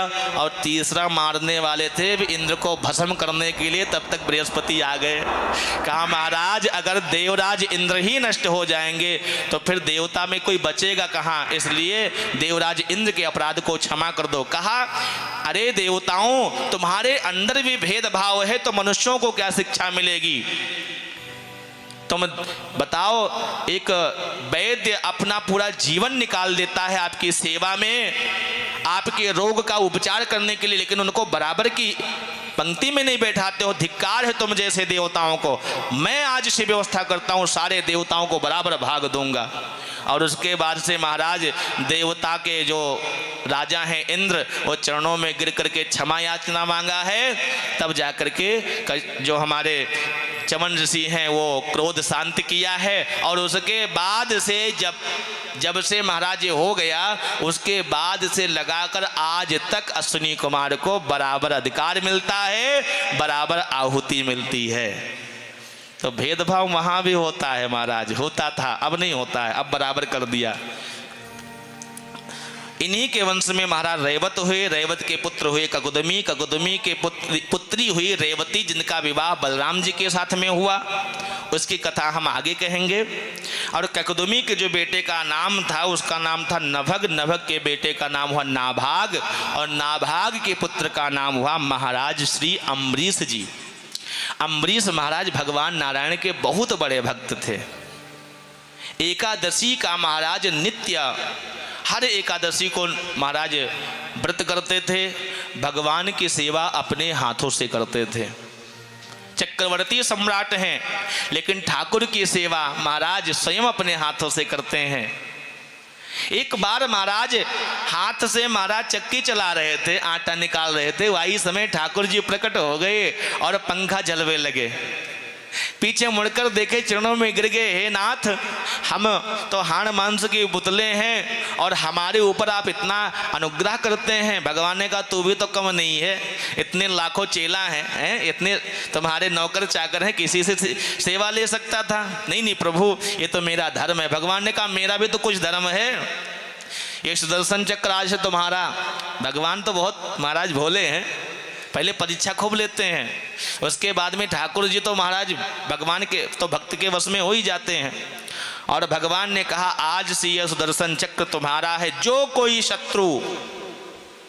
शत्रु राजा तुम पे आक्रमण करने का संकल्प मात्र करेगा अपने मन में, ये सुदर्शन चक्र जाकर भस्म कर देगा। तब से महाराज जितने राजा महाराजा सब डरने लगे, कोई जाता नहीं है लड़ने के लिए। आज महाराज यही गर्मी का महीना था महाराज, भीमा एकादशी बोलते हैं ना, निर्जला एकादशी कब आता है? जेठ महीने में। बहुत खतरनाक होता है महाराज निर्जला एकादशी, रहकर देखो मजा आ जावे। सुबह से लेकर शाम तक पानी नहीं पिया जाता है उसमें। और असली एकादशी का फल तो वही है। और ऐसा भी कहा गया है कि जो निर्जला एकादशी व्रत रह जाता है उसको साल भर की एकादशी का फल मिलता है, लेकिन वो साल भर का अनुभव भी करा देता है फिर। हाँ, एक तो जेठ का महीना, भगवान सूर्य भी खूब अच्छे से तपते हैं और उसमें भी सुबह से लेकर शाम तक जल का एक बूंद ग्रहण नहीं करना है, निर्जला एकादशी। शाम को जब सूर्यास्त हो जाए पूजा करने के बाद में जल लिया जाता है तो अनुभव तो पूरा हो जाता है, जो पूरे साल का वो क्या नाम से फल मिलता है ना, तो वो पूरा अनुभव हो जाता है। तो वही महाराज एकादशी थी, निर्जला एकादशी। व्रत थे कौन? महाराज अम्बरीश। उसी समय दुर्वासा ऋषि अपने 10,000 शिष्यों के साथ पहुंच गए और एकादशी बीत चुकी थी, द्वादशी लगने वाली थी, पारण का समय हो रहा था, तब तक पहुंच गए और कहा, ए अम्बरीश, हम लोग बहुत भूखे हैं, जल्दी से हमारी व्यवस्था कराओ, हम जा रहे हैं नहाने के लिए। कहाँ? कहा अयोध्यापुरी में जा रहे हैं नहाने के लिए, जो हमारे यहाँ मैया श्री सरजू मैया हैं उसमें जा कर के नहाएंगे और नहाने के बाद में आएंगे तो हमको भोजन लगा लगाया मिलना चाहिए। अम्बरीश ने महाराज ने तुरंत आदेश दे दिया 10,000 जो हमारे संत लोग आ रहे हैं उनके भोजन का प्रबंध किया जाए। और दुर्वासा पहुँच गए सरजू मैया में। एक बात बताऊँ, चाहे गंगा मैया हो चाहे सरजू मैया हो, गंगा मैया महाराज ठंडी में तो ठंडी होती, गर्मी में भी ठंडी जल मिले हैं, और ऐसे सरजू मैया हैं। अब कोई व्यक्ति जेठ बैसाख के महीने में शीतल शीतल जल मिल जाए, ठंडा ठंडा है, तो कोई जल से बाहर निकलना चाहेगा? अब स्नान करने के लिए जैसे गोता लगाया, चलो हम लोग भी सरजू अयोध्या चलें। कितने लोग जाना चाहते हैं अयोध्या? हाथ खड़ा कर लो, फ्री में लेके चलेंगे हम। और देखो ऐसे बैठ करके कोई अयोध्या नहीं पहुंचेगा। हाँ, अयोध्या के लिए तो महाराज बस भी करना पड़ता है, रिजर्वेशन भी करवाना पड़ता है, झूमते नाचते हुए चलते हैं। बोलिए वृंदावन बाके बिहारी लाल की, राम लला सरकार की जय हो सीता राम जी की प्यारी रजधानी लागे, रजधानी लागे, मोहे मीठो मीठो सरजू जीणो पानी लागे। सीता राम जी की प्यारी रजधानी लागे, रजधानी लागे, मोहे मीठो मीठो सरजू जीणो पानी लागे। मोहे मीठो मीठो सरजू जीणो पानी लागे। सीता राम जी की प्यारी रजधानी लागे, रजधानी लागे, मोहे मीठो मीठो सरजू जीणो पानी लागे।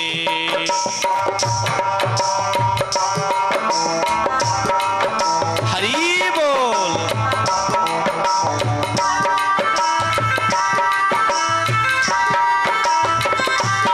सीता राम जी की प्यारी रजधानी लागे री माँ, मानी लागे, मोहे मीठो मीठो सरजू जीरो पानी लागे, मोहे मीठो मीठो सरजू जीरो पानी लागे।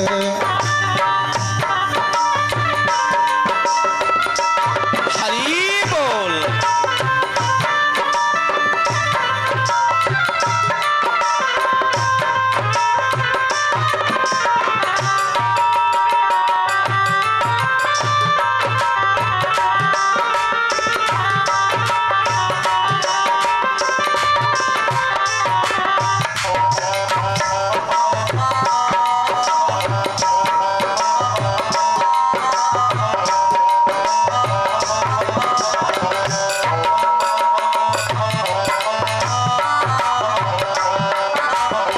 धन कौशल्या धन के कई, धन सुमित्रा मैया, धन कौशल्या धन के कई, धन सुमित्रा मैया। धन कौशल्या धन के कई, धन सुमित्रा मैया। धन कौशल्या धन के कई, धन सुमित्रा मैया। धन भूप दशरथ जो के आंगन खेलत चारो भैया। धन्य भूप दशरथ जी के अंगना खेलत चार मारू भैया मीठी तोतली रसीली। प्रभु बानी लागे री महारानी लागे मोहे मीठो मीठो सरयो जीरो पानी लागे। सीताराम जी की प्यारी रजधानी लागे रजधानी लागे मोहे मीठो मीठो सरजू जी को पानी लागे।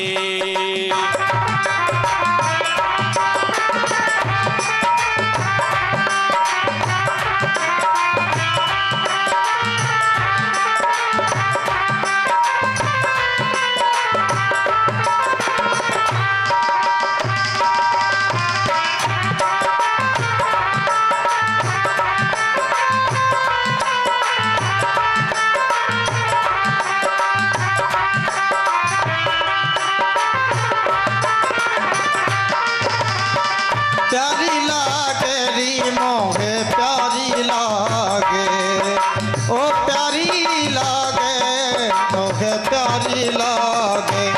सीताराम जी की प्यारी रजे धानी लागे री नजी धानी लागे मोहे मीठो मीठो सरयू जी को पानी लागे।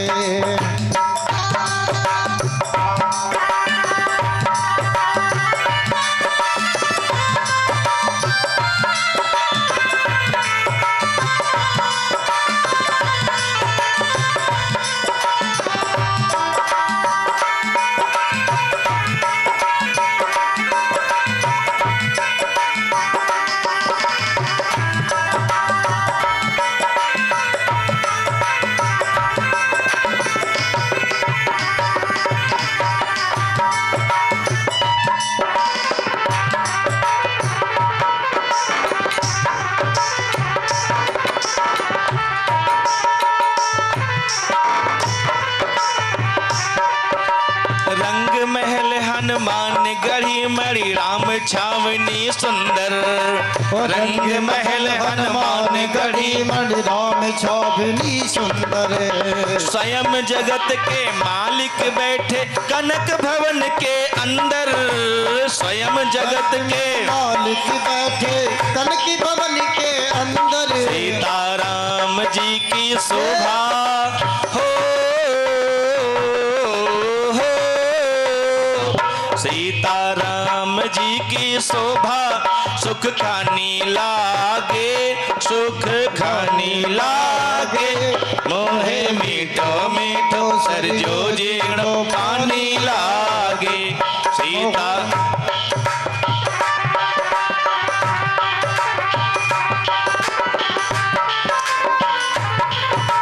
हरि बोल।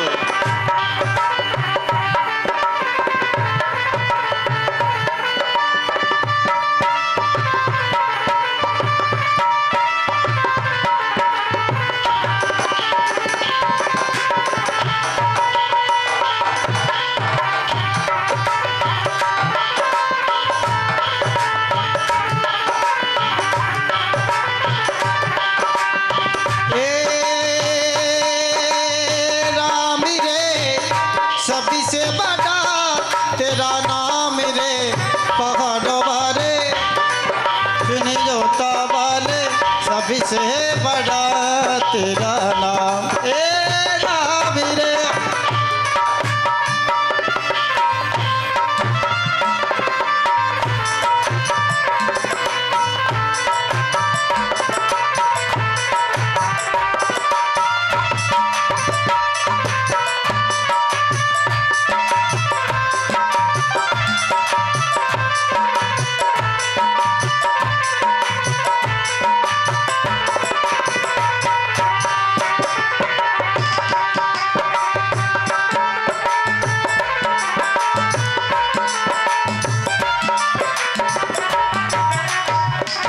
बोले श्याम रामचंद्र भगवान की जय।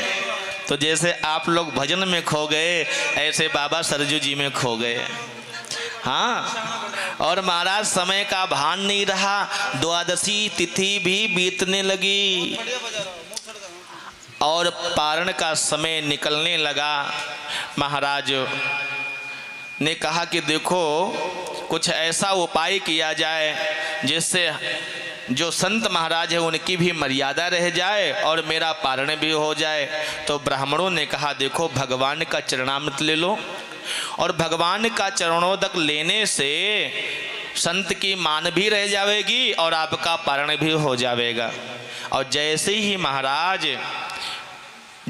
महाराज चरणोदक लिया है अम्बरीश ने, उसी समय दुर्वासा आ गए और कहा मूर्ख, पाखंडी, ढोंगी, मुझको बिना पवाए स्वयं तूने प्रसाद पा लिया भगवान का, अभी मजा चिखाता हूँ। और तुरंत महाराज अपने जटाओं से उखाड़ा है एक लट और जैसे धरती पे पटका है भयंकर कृत्य उत्पन्न हो गई और कहा जाओ। महाराज बलि तुरंत कहा कि जाओ इस अम्बरीश को नष्ट कर दो। और जैसे ही अम्बरीश की तरफ वो हाहाकार करते हुए चली महाराज, तो भगवान का सुदर्शन चक्र कहाँ रुकने वाला है? भगवान का तो सुदर्शन चक्र सदैव रक्षा के लिए तुरंत तत्पर है। अम्बरीश कुछ समझ पाते तब तक देदीप्तमान भयंकर सुदर्शन चक्र पहुंचा और उस कृत्या को जला करके भस्म कर दिया। फिर भी सुदर्शन चक्र का कोप शांत नहीं हुआ तो बाबा के पीछे लग गया। अब तो महाराज आगे आगे बाबा भाग रहे हैं, पीछे पीछे चक्र भाग रहा है। दुर्वासा कहते बचाओ बचाओ बचाओ, कोई बचाने वाला नहीं मिल रहा है। देवलोक में गए, इंद्र ने कहा महाराज यहाँ से जल्दी जल्दी भागो, भगवान का चक्र है, कोई की स्तुति करने थोड़े रुकेगा। ब्रह्मा जी के पास गए, ब्रह्मा जी ने भगा दिया। भोले बाबा के पास गए, हे देवा हे देव हे महादेव मेरी रक्षा करो। बाबा ने कहा देख भैया जिसका चक्र है उसी के पास जाओ। हाँ, और भगवान के पास पहुंचे, हे नारायण हे प्रभु हे जगन्नाथ हे दीनानाथ मेरी रक्षा करो, आपका चक्र मुझे नष्ट कर देगा। भगवान ने कहा यह चक्र हमारा भी नहीं है, इसको मैंने दे दिया है किसी को। और देखो हम भी किसी के अधीन हैं। दुर्वासा ने कहा प्रभु आप भी किसी के अधीन हैं? जगत पिता परब्रह्म परमात्मा श्रीमन नारायण भी किसी के अधीन है? भगवान ने कहा हाँ हम भी अधीन हैं। किसके अधीन है प्रभु? भगवान ने कहा हम भक्तों के अधीन है। अहम भक्त पराधीन होए स्वतंत्र एवं द्विज, मैं भक्तों के अधीन हूँ। जहाँ जहाँ भगत हमारा नाम, जहाँ जहाँ भगत हमारे गुणों का गान करते हैं, हमारी कथा करते हैं, हम तो वहीं चले जाते हैं। हम भी भक्तों के अधीन हैं, इसलिए तुमने भक्त का अपराध किया है। ये सुदर्शन चक्र मेरे कहने से नहीं रुकेगा, जाओ हमारे भक्त के पास जाओ, जब वही स्तुति करेगा तभी ये चक्र मानेगा। अब तो महाराज भागते भागते भागते भागते 1 साल हो गया था। 1 साल हो गया, जाके चरणों में गिरने लगे। तब तक अम्बरीश ने गोद में उठा लिया और कहा गुरुदेव क्या करने जा रहे हो? कहा भैया देख ये चक्र पीछे पड़ा है, मेरे प्राणों को हर लेगा, जल्दी से इसको रोको। तब तक महाराज अम्बरीश ने सुदर्शन भगवान की स्तुति किया है। सुदर्शन चक्र का कोप शांत नहीं हो रहा है। अम्बरीश ने कहा यदि मैंने मन से वचन से कर्म से ब्राह्मणों की साधु संतों की सेवा की है, हमारे पूरे पूर्वजों में किसी ने भी किसी संत ब्राह्मण का अपमान न किया हो, सदैव भगवान में ब्राह्मण में कोई भेद न समझा हो, तो हे प्रभु हे सुदर्शन चक्र आप शांत हो जाओ। जब इस प्रकार से स्तुति किया है सुदर्शन चक्र अंतर ध्यान हो गया। अब महाराज जी में जी आई, वरना बीपी बढ़ गया था। हाँ 1 साल हो गया भागते भागते। और महाराज ये वही दुर्वासा ऋषि हैं, कोई भी मिल जाए महाराज श्राप देने का सर्टिफिकेट मिला है इनको। दुर्वासा ऋषि किसी को नहीं छोड़े महाराज। भगवान के पोतों को श्राप दे दिया, पूरा का पूरा यदुकुल नष्ट हो गया। भगवान श्री राम के भाई लक्ष्मण को श्राप दे दिया, किसी को छोड़े थोड़े महाराज। ये दुर्वासा ऋषि हैं, इनको श्राप देने का सर्टिफिकेट मिला है। एक बार यही दुर्वासा ऋषि महाराज अयोध्या के वो सरजू जी के तट पे घूम रहे थे, तो एक पंडित जी महाराज संध्या वंदना कर रहे थे। लेकिन आजकल के कुछ कलयुगी पंडित जी थे, थोड़ा वो ढेला मार रहे थे, वो क्या बोलते हैं मछली को कुछ खिला रहे थे, पता नहीं क्या कर रहे थे। हैं आजकल के पंडित जी होते तो मोबाइल भी चलाते रहते, माला भी सटकाते रहते हैं। तो ऐसे महाराज पंडित जी थे और बाबा महाराज निकल पड़े। पंडित जी की बीपी हाई हो गई है, तो वही बाबा है जो श्राप दिए बिना छोड़ता नहीं है। अब तो महाराज पंडित जी ने आंख बंद किया, पद्मासन में बैठ गए, जल्दी जल्दी माला डुलाने लगे। और बाबा पहुँच ही गए और कहा, रे मूर्ख, मुझे बेवकूफ़ समझा है? अभी मैं तुझको देख रहा था तो माला भी डुला रहा था, ऐसे ऐसे ढेला मार रहा था हैं सरजू जी में। अब मुझको देख करके ढोंग पाखंड कर रहा है। जा, मैं तुम्हें श्राप देता हूँ, घोड़ा बन जा। अब महाराज पंडित जी ने कहा, महाराज अरे कम से कम पंडितों को तो छोड़ दिया करो, आप भी पंडित हो, हम भी पंडित हैं, आपने मुझे श्राप दे दिया है। बाबा ने कहा, देखो हम सबके लिए बराबर हैं, श्राप तो मिल गया, श्राप को भोगना पड़ेगा तुम्हें, लेकिन आप पंडित हो, हमारी स्तुति किए हो, प्रसन्न हो गए हम, तो थोड़ी रियायत जरूर कर रहे हैं। घोड़ा तो तुम बनोगे, लेकिन कोई ऐसे वैसे घोड़ा नहीं बनेगा। जब भगवान श्री राम अश्वमेध यज्ञ करेंगे, तब भगवान श्री राम का अश्वमेध यज्ञ वाला घोड़ा बनोगे, तब तुम जाकर के श्राप से मुक्त होगे। ये मेरा आशीर्वाद है। तो महाराज ये ऐसे बाबा हैं, ये पंडित जी मिले, कोई भी मिले, आगे जो पड़ गए हो गए काम से। और आज इन्हीं बाबा को महाराज 1 साल तक चक्कर काटते रहे, कोई बजाने वाला नहीं मिला। अंत में बचे तो केवल भक्त की कृपा से। खूब महाराज भोजन किया है, खूब आशीर्वाद दिया है, और हाथ जोड़ कर कहा, देखो भैया आज मैंने भगवान के भक्तों की महिमा देख लिया, अब कुछ भी हो जाए भक्तों को श्राप व्राप नहीं देंगे। आज मैंने देख लिया भक्तोों की क्या ताकत होती है, हैं? और महाराज दुर्वासा ऋषि ने अम्बरीश को खूब आशीर्वाद दे करके चले जाते हैं। बोले भक्त वत्सल भगवान की जय हो। इन्हीं के महाराज वंश में विश्वरूप केतुमान हुए, शंभु हुए, इन्हीं के यहाँ कगुदमी हुआ, इनके पुत्र अनेना हुए, इन्हीं के यहाँ मानधाता हुए, और मानधाता की पुत्री का नाम था बिंदुमती। बिंदुमती से विवाह हुआ था मानधाता का। तो 50 कन्याएं हुई। कितने? 50। और एक महाराज बाबा थे सौभरी, वो जल के भीतर तपस्या कर रहे थे। किसके भीतर? जल के भीतर। और महाराज वहाँ मछली को देखा, मछली से प्रेम करते हुए देखा, क्रीड़ा करते देखा। तो कहा, बताओ जब जानवर अपने पत्नी से इतना प्रेम करते हैं, इतने बच्चे देखो कितने छोटे छोटे बच्चे हैं, प्रेम करते हैं बच्चे से, दुलार करते हैं, तो मन में सोचा चलो हम भी विवाह कर लें, घर बसा लें। तो महाराज जल से निकले बाबा, सीधे पहुँच गए सौभरी महाराज के यहाँ, मानधाता के यहाँ, और कहा, महाराज तुम्हारे 50 कन्या है, कम से कम एक कन्या के साथ विवाह हमारा कर दो, हैं? अब बाबा से कुछ कह भी नहीं सकते हैं, क्योंकि महाराज बाबा बड़े तेजस्वी हैं, तपस्वी हैं।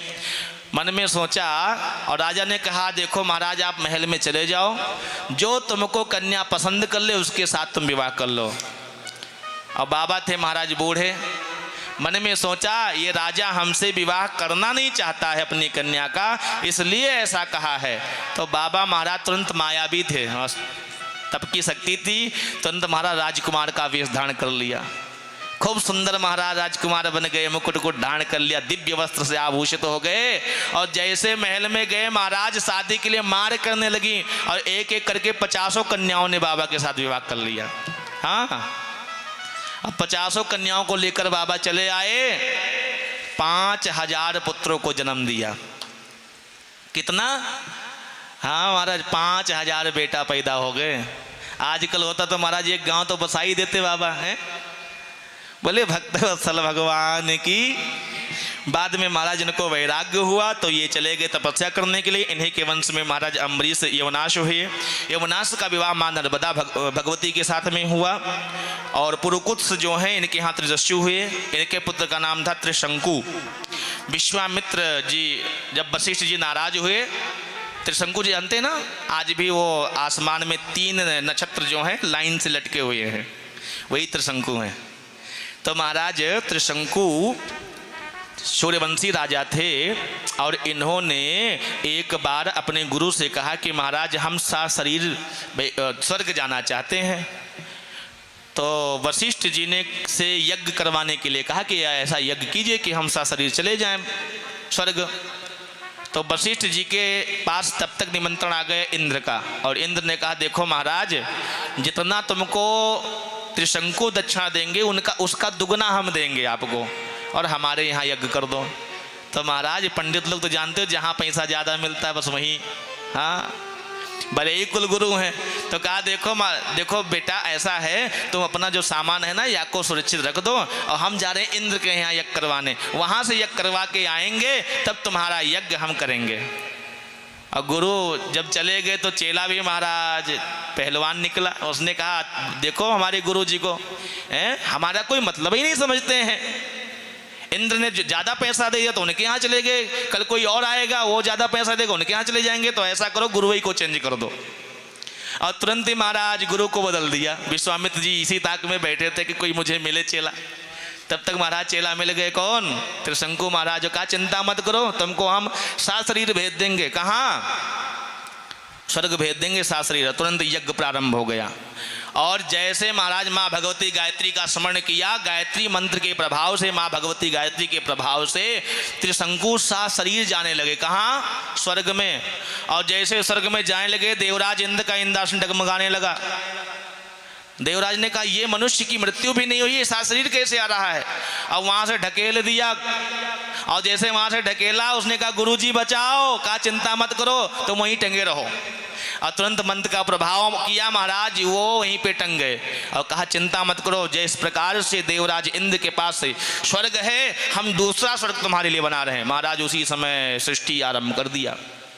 गाय का डुप्लीकेट भैंस बना दिया और स्वर्ग का महाराज डुप्लीकेट बनाने लगे। ब्रह्मा जी आगे कह रहे हैं क्या करने जा रहे हो भैया? अरे सृष्टि में उथल पुथल मच जाएगा। कहा अब देखो हमारा चेला लटका हुआ है, हम बना देंगे दूसरा। और स्वर्ग जैसा ही बना दिया महाराज, लेकिन स्वर्ग नहीं बना, वो नरक हो गया।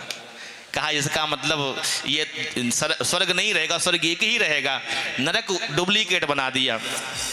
और कहा तुम्हारे जो चेला है ना वो लटके रहेंगे, लेकिन व्यवस्था उनको राजा जैसा ही मिलेगा। तो आज भी वो लटके हैं, लेकिन महाराज डबल सब कर दिया। गाय का डुप्लीकेट भैंस कर दिया, स्वर्ग का डुप्लीकेट नरक कर दिया है। तो माँ भगवती गायत्री में बड़ी सामर्थ्य है। विश्वामित्र कुछ भी कर सकते थे महाराज, बहुत तेजस्वी ऋषि थे। तब से महाराज युद्ध शुरू हो गया। किनका? वशिष्ठ और विश्वामित्र का। और उसका खामियाजा किसको भुगतना पड़ा? कहते हैं महाराज हरिश्चंद्र को। जानते हो ना, सत्यवादी हरिश्चंद्र, ये विश्वामित्र हैं महाराज। धर्म की, सत्य की परीक्षा इतना कठोर लिया कि धरती का प्रमाण बन गया। कहते हैं चंद्र तरे सूरज टरे, टरे जगत व्यवहार, वे राजा हरिश्चंद्र का टरे न सत्य विचार। हरिश्चंद्र जैसा कोई सत्यवादी धरती पे ना हुआ है और ना होगा। ये सूर्यवंशी ही थे। बाद में महाराज इन्हीं के बेटा हुए रोहित, रोहित का बेटा हुआ हरित, हरित का बेटा हुआ बाहुक, बाहुक के बेटे हुए सगर, सगर के महाराज 2 विवाह हुआ, सुमति और केसनी। सुमति के यहाँ महाराज 60,000 बेटा हुए और केसनी के यहाँ एक ही बेटा हुआ, 60,000 बेटा। तो एक बार महाराज सगर अश्वमेध यज्ञ करा रहे थे और देवराज इंद्र घोड़ी को चुरा करके चला गया पाताल। 60,000 पुत्रों ने अन्वेषण करना शुरू कर दिया, घोड़े को खोजने निकले तो कपिल भगवान के आश्रम में वो घोड़ा बंधा मिला। और 60,000 पुत्रों ने कहा अरे पाखंडी, तू मेरे पिता का घोड़ा चुरा कर लेके आया है, यहाँ झूठ मूठ का ढोंग कर रहा है, इस पापी को मारो, इस पापी को मारो। और मारो मारो काटो का ध्वनि करने लगे। तब तक भगवान कपिल ने आंख खोला और धीरे से मुस्कुराए। और जैसे भगवान कपिल मुस्कुराए, उन 60,000 जो सगर के पुत्र थे उन्हीं के शरीर से पापाग्नि प्रकट हो गई और क्षण भर में 60,000 पुत्र जल करके भस्म हो गए। जो नन्हा सा जो असमंजस नाम का बेटा था वो जब गया है, भगवान कपिल की स्तुति किया तो घोड़े को लेकर के आया है। भगवान कपिल ने कहा इनकी मृत्यु इनके पाप के कारण हुआ है, क्योंकि किसी संत को गाली देना, किसी ब्राह्मण को गाली देना, ये महापाप है और इसी महापाप से ये नष्ट हुए हैं। तो इनका उद्धार माँ भगवती गंगा ही कर सकती हैं, दूसरा कोई उद्धार नहीं कर सकता है। महाराज इनके वंश में अंशुमान हुए, तपस्या किया है, गंगा मैया नहीं आई हैं। दिलीप ने तपस्या किया है, भगवती गंगा मैया नहीं आई हैं। और भगीरथ मतलब 3 पीढ़ियां बीत गई तपस्या करते, 4थी पीढ़ी जब भगीरथ तपस्या करने लगे तो कोई कितना भी कठोर हो महाराज हैं, लेकिन कभी ना कभी तो रीझ ही जाएगा। बताओ 3 पीढ़ी से तपस्या कर रहा है, माँ भगवती गंगा प्रकट हो गई। कहा वत्स क्या चाहते हो? कहा मैया पापियों को उद्धार करने के लिए आप धरती पे चलो। माता ने कहा देखो हम वेग से आएंगी तो सारा धरती नष्ट हो जाएगा, पाताल में पहुंच जाऊंगी मैं, मुझे धारण करने वाला संसार में कोई है नहीं।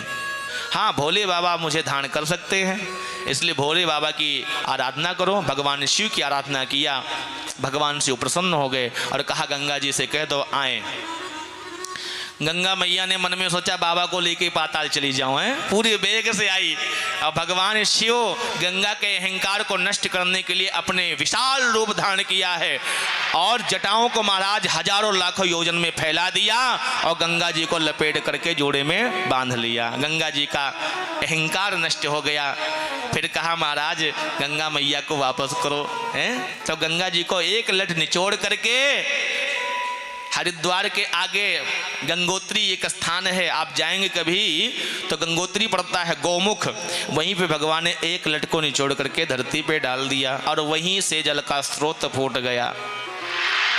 जब एक लट में महाराज इतना चल रहा है, गंगा मैया चल रही हैं, तो पूरा गंगा जी आती तो क्या होता है? वही लट का कुछ जो बाल थोड़ा सा जल है उसी से जल का स्रोत फूटा और गंगा जी चल पड़ी। कहा पीछे मत देखना, आगे आगे तुम चलते रहो, जहाँ जहाँ कहोगे वहाँ चलूंगी मैं। तो कहा मैया लेकिन हमको कैसे पता चलेगा तुम्हारे हो? कहा मेरा जो रूप ही ऐसा है, हम तो हाहाकार करते हुए चलूंगी, हैं? तो मैया चल पड़ी हैं आगे आगे, महाराज भगीरथ चल रहे हैं, पीछे पीछे गंगा मैया चल रहे हैं। एक ऋषि थे जिनका नाम था जाह्नवी ऋषि, जाह्नवी ऋषि थे, उनका मार्ग में महाराज आश्रम था और उसी आश्रम में बैठे पूजा पाठ कर रहे थे, हवन कर रहे थे। तब तक गंगा मैया आई और बाबा को लेकर चल पड़ी। बाबा का पात्र कहीं और जा रहा है, आश्रम और कहीं अलग बहने लगा, हैं? बाबा ने कहा ये कौन ऐसा दुष्टा है जो मेरा आश्रम सब लेकर चल पड़ी है? बाबा को भी बहा कर लेकर चलने लगी महाराज। अब बाबा को गुस्सा आ गया महाराज, तुरंत बाबा ने आचमन किया, केशवाय नमः, नारायणाय नमः, माधवाय नमः, 3 आचमन किया, पूरा गंगा जी को गटक गए। गंगा जी गायब। अब देखा पीछे गंगा जी है ही नहीं, तो देखा अब कह रही गंगा मैया गई कहाँ? तो देखा बाबा बैठा है, तो बाबा के पेट में गुड़ गुड़ गुड़ गुड़ आवाज आ रही है, समझ गए बाबा के पास गंगा जी हैं। अब कहा ए बाबा जी गंगा जी वापस करो। बाबा ने कहा देखो गंगा जी अब गई पेट में, अब बताओ कैसे वापस करूं? कहा कुछ भी हो, गंगा जी के बिना हमारे पूर्वज वैसे पड़े हैं, उनका उद्धार नहीं हो रहा है, गंगा जी दो। तब बाबा ने जंघे को फाड़ दिया और जांग को फाड़ करके गंगा जी को प्रकट कर दिया। तब से गंगा जी का नाम हो गया जाह्नवी। बोले जाह्नवी मैया की जय हो। तो गंगा मैया जाह्नवी नाम से प्रसिद्ध हुई और इस प्रकार से भगवती माँ भगवती गंगा जी धीरे धीरे पहुंच गई गंगा सागर में, बंगाल के पास में पहुंच गई और गंगा में सागर में मिल गई, हैं? और वही 2 धार फूट गए, एक तो बांग्लादेश में पहुंच गई पद्मा के नाम से, हैं? वही गंगा मैया ही है, और एक इधर से पहुंची और सगर के 60,000 पुत्रों को जैसे स्पर्श किया है 60,000 पुत्र दिव्य रूप धारण करके वैकुंठ चले गए। बोले भक्तवत्सल भगवान की जय हो। गंगा मैया ने उद्धार कर दिया है। उसके बाद में श्रुत हुए, इन्हीं के यहाँ सौदास हुए जिनका दमयंती के साथ विवाह हुआ था। इन्हीं के वंश में असमक हुई, असमक के बेटे का नाम था खटवांग, खटवांग के बेटे का नाम था दीर्घबाहु, दीर्घबाहु के बेटे का नाम रघु, रघु के अज, अज के हुए महाराज दशरथ। और दशरथ जी के यहाँ 1 नहीं 2 नहीं 3 नहीं 4 बेटा हुए हैं। नाम था राम, भरत, लक्ष्मण, शत्रुघ्न। देखो रामायण की कथा बहुत ही विशाल है। अगर राम कथा हम शुरू कर दें तो 9 दिन की कथा केवल राम कथा ही चलेगा, इसलिए ज़्यादा विस्तार से तो नहीं करेंगे। लेकिन बिना राम कथा के किए भागवत में प्रवेश नहीं है, तो थोड़ा बहुत राम कथा करना ही पड़ेगा। बोले श्री रामचंद्र भगवान की जय हो। राम सिया राम जय जय राम, राम सिया राम जय जय राम, राम सिया राम जय जय राम, राम सिया राम जय जय राम, राम सिया राम जय जय राम। एक बार मन माही भय गलान मोरे सुतना श्रृंगेरी सही वशिष्ठ बुलावा पौत्र काम शुभ यज्ञ कराव भगत सहित मुनि आहुत दीन प्रगट है अग्नि चरु कर लीन राम सिया राम जय जय राम राम सिया राम जय जय राम जोग जोग लगन ग्रह बार तिथि सकल भय अनुकूल चर अर अचर हर्ष जुतो राम जन्म सुख मूल राम सिया राम जय जय राम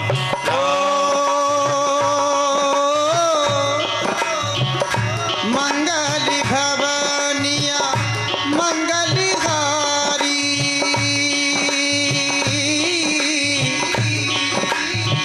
द्रवभु सुदशरथ अजल बिहारी बोलो राम सिया राम जय जय राम राम सिया राम जय जय राम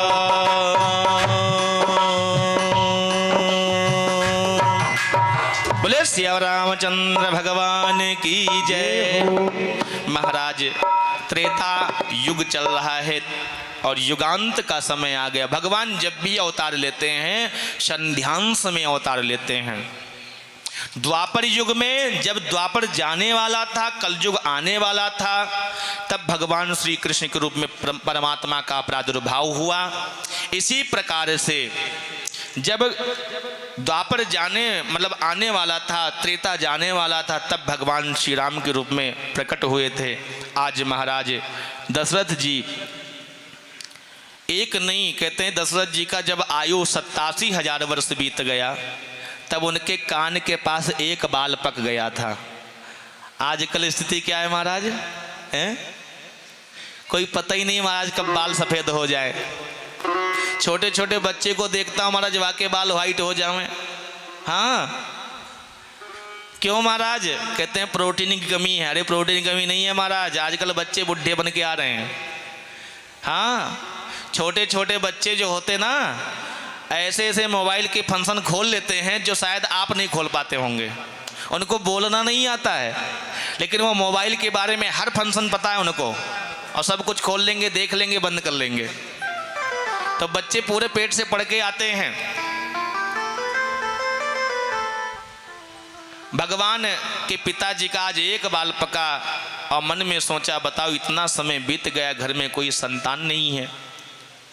तीन भगवान कि जो दशरथ जी हैं उनके 3 प्रधान रानियां हैं, महारानी हैं, 700 रानियां हैं, लेकिन किसी के गर्भ से संतान नहीं है। और देखो जब भगवान कहना चाहते हैं, भागवत ये ज्ञान देती है, जब आपको किसी प्रकार का समस्या हो, कभी कोई कष्ट हो, तो अपना जो दुख है, अपना जो कष्ट है, अपने गुरुदेव भगवान के चरणों में निवेदन करना चाहिए। गुरुदेव भगवान ही आपकी समस्या को दूर कर सकते हैं। इसलिए जिंदगी में एक गुरु जरूर बनाना चाहिए। और गुरु बहुत ही निस्वार्थी होते हैं महाराज। देखा ही ये कथा सुना ही है कि बताओ अपनी आंख को फुड़वा लिया लेकिन चेले का महाराज अहित ना हो। शुक्राचार्य जी को आप सुनी है कथा कि अपने आंख तक फुड़वा लिया लेकिन अपने चेले का कुछ अहित ना हो। और जब तक वो थे तब तक भगवान ने लिया भी नहीं। जब शुक्राचार्य जी भाग गए तभी जमीन को मापा है। गुरु तो गुरु ही होता है। गुरु सदैव शिष्य का कल्याण चाहता है। आज अपना जो दुख है, अपनी जो समस्या है, सद्गुरुदेव भगवान वशिष्ठ के पास लेकर जाते हैं। कहते हैं प्रभु क्या मेरा सूर्य कुल जो है मेरे बाद नष्ट हो जाएगा? क्या मेरे कुल में कोई पानी देने वाला नहीं पैदा होगा? गुरुदेव ने हस्तरेखा को देखा और कहा चिंता मत करो, तुम्हारे यहाँ 1 नहीं 2 नहीं 4 बेटा होंगे।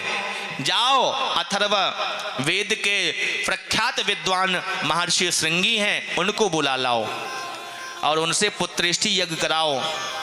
और इधर महाराज रावण के आतंक से सारी धरती त्राहिमाम त्राहिमाम कर रही थी। सूक्ष्म रूप धारण करके सारे देवता लोग भगवान की स्तुति किया। भगवान ने कहा धरती पे अवतार लूंगा धरती का भार दूर करने के लिए। तो देवता लोग तो महाराज ये स्तुति कर रहे हैं और इधर महाराज अथर्व वेद के विद्वान श्रृंगी ऋषि आए हैं, पुत्रेष्ठि यज्ञ कराया है और जैसे भक्ति भाव पूर्वक आहुति दिया है तो प्रगटे अग्नि चरु कर लेखे। मतलब अग्निदेव स्वयं खीर का पात्र लेकर प्रकट हुए और कहा हे दशरथ तथास्तु तुम्हारे मन की इच्छा पूरी हो, ये जो खीर है या को अपनी रानियों में बांट दो। तो उस खीर के 3 पार्ट कर दिए, 3 भाग में डिवाइड किया। एक भाग जो था प्रधान भाग जो महारानी कौशल्या थी उनको भेंट कर दिया। दूसरा भाग जो था माता सुमित्रा को दे दिया और तीसरा भाग माँ कैकेयी को दे दिया। सुमित्रा वाला भाग जो था वह को महाराज लेकर चील उड़ गई और कहते हैं ऋषिमुख पर्वत के पास में वहाँ अंजना देवी बैठी थी, उनको वो खीर दे दिया और वाको खाए के अंजना के गर्भ से हनुमान जी की उत्पत्ति हुई। बोले हनुमान जी महाराज की जय हो। और इधर जब देखा सुमित्रा के हाथ में तो खीर का पात्र है ही नहीं, तो थोड़ा सा भाग निकाल करके माता कौशल्या ने और थोड़ा सा भाग निकाल करके मैया कैकेयी ने सुमित्रा को दे दिया। तो सुमित्रा मैया ने कहा अगर मेरे यहाँ एक बालक होगा तो मैया जो हमारी दीदी कौशल्या हैं उनके बेटे के सेवा में अपने बच्चे को नियुक्त कर दूंगी। अगर 2 बेटा हुए तो कैकेयी की भी जो बेटा होगा उनके सेवा में अपने बेटे को नियुक्त कर दूंगी। तो वही प्रभाव हुआ, दोनों ने थोड़ा थोड़ा भाग दिया था, इसीलिए सुमित्रा मैया के यहाँ एक नहीं 2 बेटा हुए थे। कैकेयी के यहाँ 1 और कौशल्या मैया के यहाँ 1। भगवान की कृपा से वही हुआ महाराज। तीनों माताएं गर्भवती हो गई हैं। धीरे धीरे समय बीतने लगा और बड़ा पावन महीना चल रहा था। कौन सा महीना चल रहा है? फागुन बीत गया, चैत्र महीना आ गया, कृष्ण पक्ष बीत गया, शुक्ल पक्ष आ गया महाराज। नवमी तिथि है, मधुमास का महीना है, शुक्ल पक्ष है, अभिजित मुहूर्त है। जब भी भगवान आते अभिजित मुहूर्त में ही आवे। अच्छा अभिजित कहते किसे हैं? कभी भी अगर कोई तुमको क्या बोलते हैं पंडित जी अगर बतावें कि कोई मुहूर्त अच्छा नहीं है, अगर आपको मुहूर्त ना मालूम हो और कोई काम करना ही पड़ जाए तो